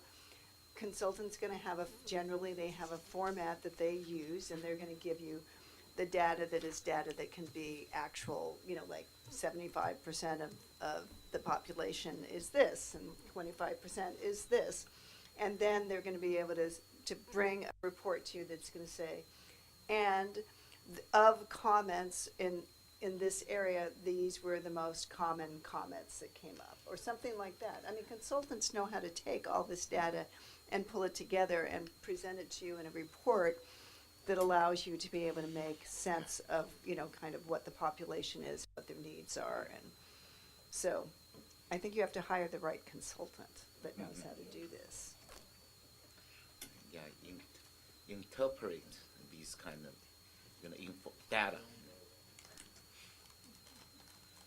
So I'm hearing that this is a possibility, just to incorporate it in a draft ordinance, just based on the consensus.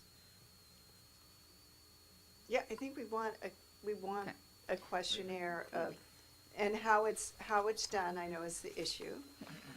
We can, and then we can work on that, and then that's can be part of that discussion in And the I would future. be working with the consultant and saying, how do we gather this data? That's Okay. what I would be doing. And then the last question in the public outreach is require an informational meeting held by the applicant for the affected mobile home owners and residents before a public hearing is actually held. And that would be a requirement.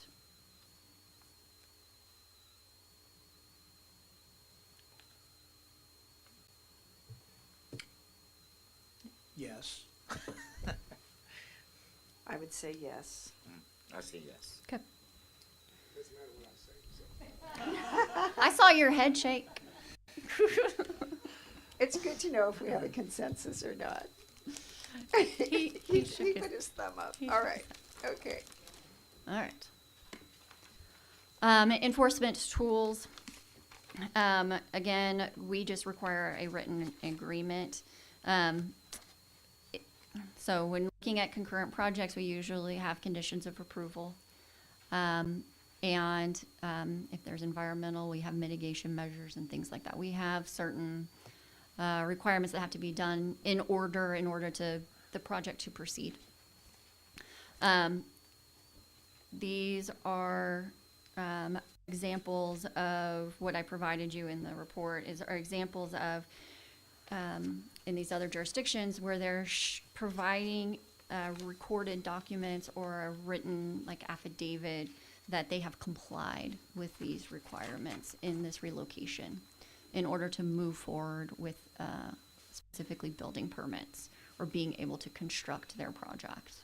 So that is the enforcement tool in that sense. And then, or, you know, our written agreement is then recorded, let's say the property sells, things like that. It's basically runs with the property, which these entitlements do. The city does not record approvals on properties. Other jurisdictions I've seen do. So, taking a step back, do you want to record this written agreement that the city currently provides or requires? And or do you want to require some kind of affidavit or information that's saying that they have complied with all the mandates for a closure? So payment of relocation assistance or moving the properties, things like that.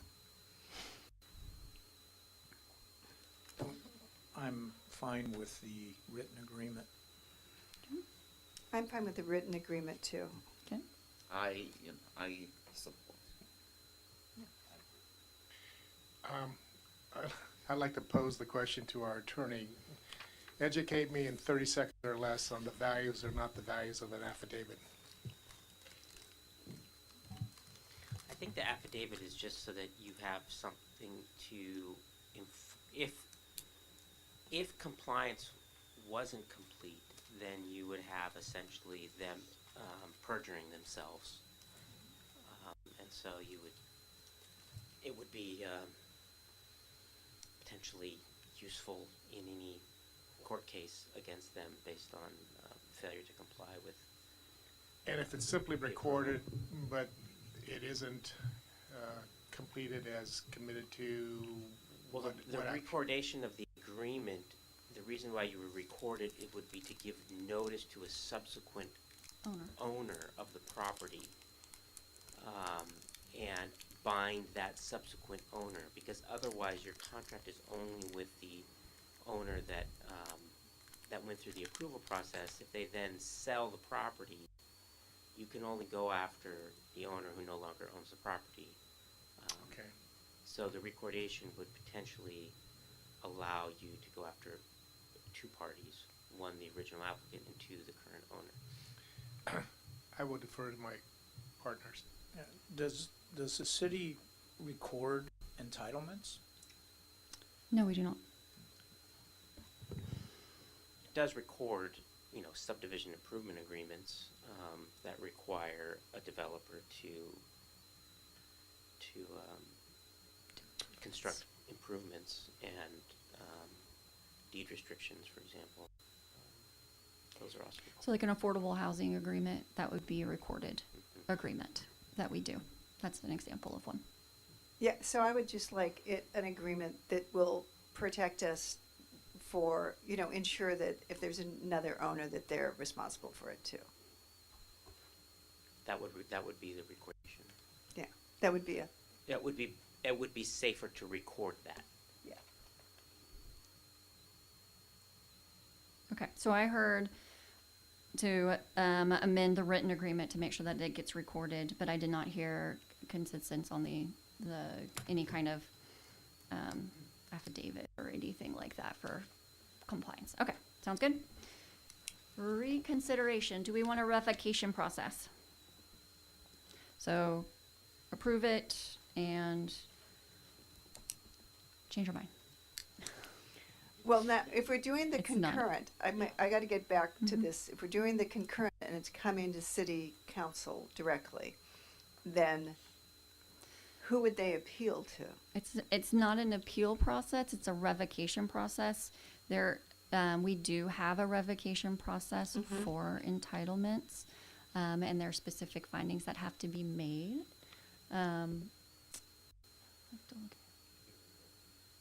Yeah, I want to say.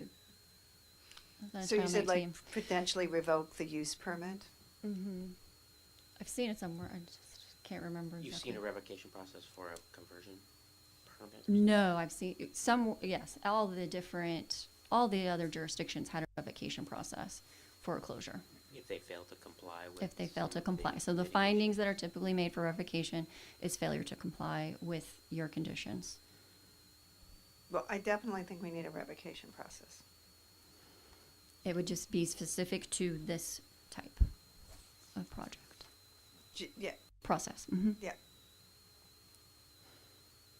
Of course, if we made any mistake or missing any information, made a wrong decision, yeah, definitely we should reconsider.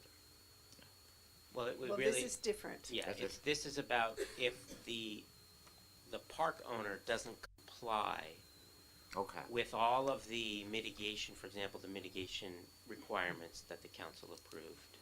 They were unable to provide the assistance that the council ordered. Then this would give them a due process, a notice and an opportunity to be heard before the approval of their closure was revoked based on their failure to comply. And so what this does to me is then we're not kind of requiring them for all the mitigation to happen prior to doing the building permits, but if that doesn't happen, then we can actually then revoke the closure. It's another way of doing that in some sense. If any way can help the city or in favor of the city or what it is for, you know. No, I mean, I think it's probably something that's worth including in our revised ordinance. I support that based on our city attorney's recommendation. I'm supporting it as well too. Yes. And do you have support then for this? Yes. How about you, Jack? Support? I support. Okay, Yeah. good. There we go. Yeah. All right, last slide. All right. So we talked a little bit about concurrent processing, and with that, there may be times in which the mobile home park owner does not have a development project moving forward and things like that. So these two items are kind of tied to that. So the second one being specifically what the city attorney talked about when we were talking about concurrent processing is that the Tri-Park Committee ordinance provided for an additional finding for the closures that is not heard concurrently. So there was another finding that needed to be made. So that could be incorporated into this to provide options if there is no project being proposed. The other is a provision for exemption from relocation assistance requirements if based on reasonable use or an economic value component. That one's a little bit more complicated, but basically there is an opportunity that we can provide in the ordinance to, if they meet certain findings, they would not need to provide that relocation assistance. And this is something I think, this is something that the Tri-Parks ordinance had, and it's really beneficial, I think, to the park owners and to the city, because the city doesn't want to be in a position of preventing someone from leaving the market that simply is financially unable to continue operating. Yeah. So I think that we want to propose these in the ordinance that comes back, and have you guys take a look at something like that. I would recommend them both. How about Gurney's yes? Okay. Yes? Yes. Yes. All right. All right, that concludes my slides. We're What good there. happened to the, did you just bypass the affordable housing and move fee Yeah. slide? Or is that covered because of the way we do business already? Correct. So the affordable housing slide was specific, or that part in the matrix. There was no proposal as part of it, so I was just, if you don't want to keep what we have, we can change it, but that was we were the only ones that had anything in regards to that line. I just wanted to make sure you were able to touch on every slide. so- Okay, thanks. No, I just didn't add it. I thought you had enough. Yes, excuse me. Could I Yes. just wanted to give one more charge to staff. I think the expression was made earlier about clear, precise, minimize ambiguities. So I believe those are virtues that our legal counsel always likes to have. So I challenge you with making it clear and unambiguous, please. And I think I'll just add on to that. I think one of our tasks will be to identify very clearly what's changing based on this input, the input why, and so that everyone that's involved in this process can understand those changes and provide you feedback on those changes, kind of pros and cons, and what was asked for and what we're showing. So, and we did commit to working with everyone involved. So we'll set up meetings in between and talk the best we can to make sure that everyone's hearing what we're doing and incorporating your comments and what we bring back to you. So that's our charge, and that's what we've told you from the beginning, that we'll continue to do that. And just to be clear, when this comes back to us in January, Like February, March. February, March, sorry. February, March. Beginning of year. I was saying beginning of the year Take before. I'm sorry yes. about that. We won't make it January. That's just around the corner. So when that comes back to us, it will come to us as with, hopefully, on some of the ones where we had less consensus and we're not, and need some support on with a few options again. Yes, we'll provide you kind of more based on the questions of the why. What's the value Yeah. of that? Yeah. My other question for you, I'm feeling that may be helpful, is to actually like step through the process in what would be proposed, to step through the whole I think that would be thing fabulous. from what's needed to provide for each thing. I mean, as you know, I had tried to do my little timeline on a piece of paper here of like how this, it's like how does this all end up? Like, how does this actually happen? And I think that really helps people be much clearer on kind of like identifying what issues might take place, when and why. So that'd Okay. be very helpful. Thank you. You're welcome. All right. So, it's back to me now. Did you have a comment? I still have the one question. And we go back and try parks, committee. You can choose not to answer my question. I just have curiosity because this organization similar like a group of the people, but they collected those kind of donations and hire the lawyers, protect their interests. What kind of this kind of organization? Because they have some of the transactions, money in, money out. Oh, so you mean what is the structure of the organization? Yeah, so it's part of the advisory committee or for the city government or HOA or what kind of the organization? Who designed this kind of name for them? And again, I already told you can choose not to answer my question because already maybe beyond our today's meeting. Yeah, I think what I would recommend is that we could talk to the tri-part committee to schedule a meeting with you to sit down and talk through your questions, and with any council member that is interested, to make sure that conversation happens. Yeah, and also never say enough saying thank you for this kind of committee. You bring in all voices and fight for your interests. You're heroes. Thank you. But we don't know now.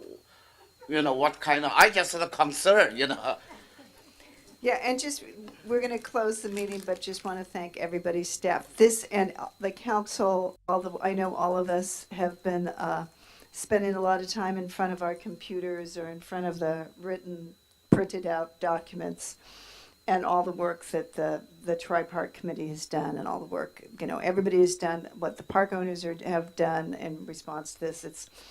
It's a very, very important issue that we want to address in a way that we are thinking of, certainly the people that own their mobile homes and the renters there, but of course also the mobile park owners as well too. So I think that we are trying to keep all of that into consideration because we know that businesses need to be able to function and that you provide a important facility for the mobile home owners.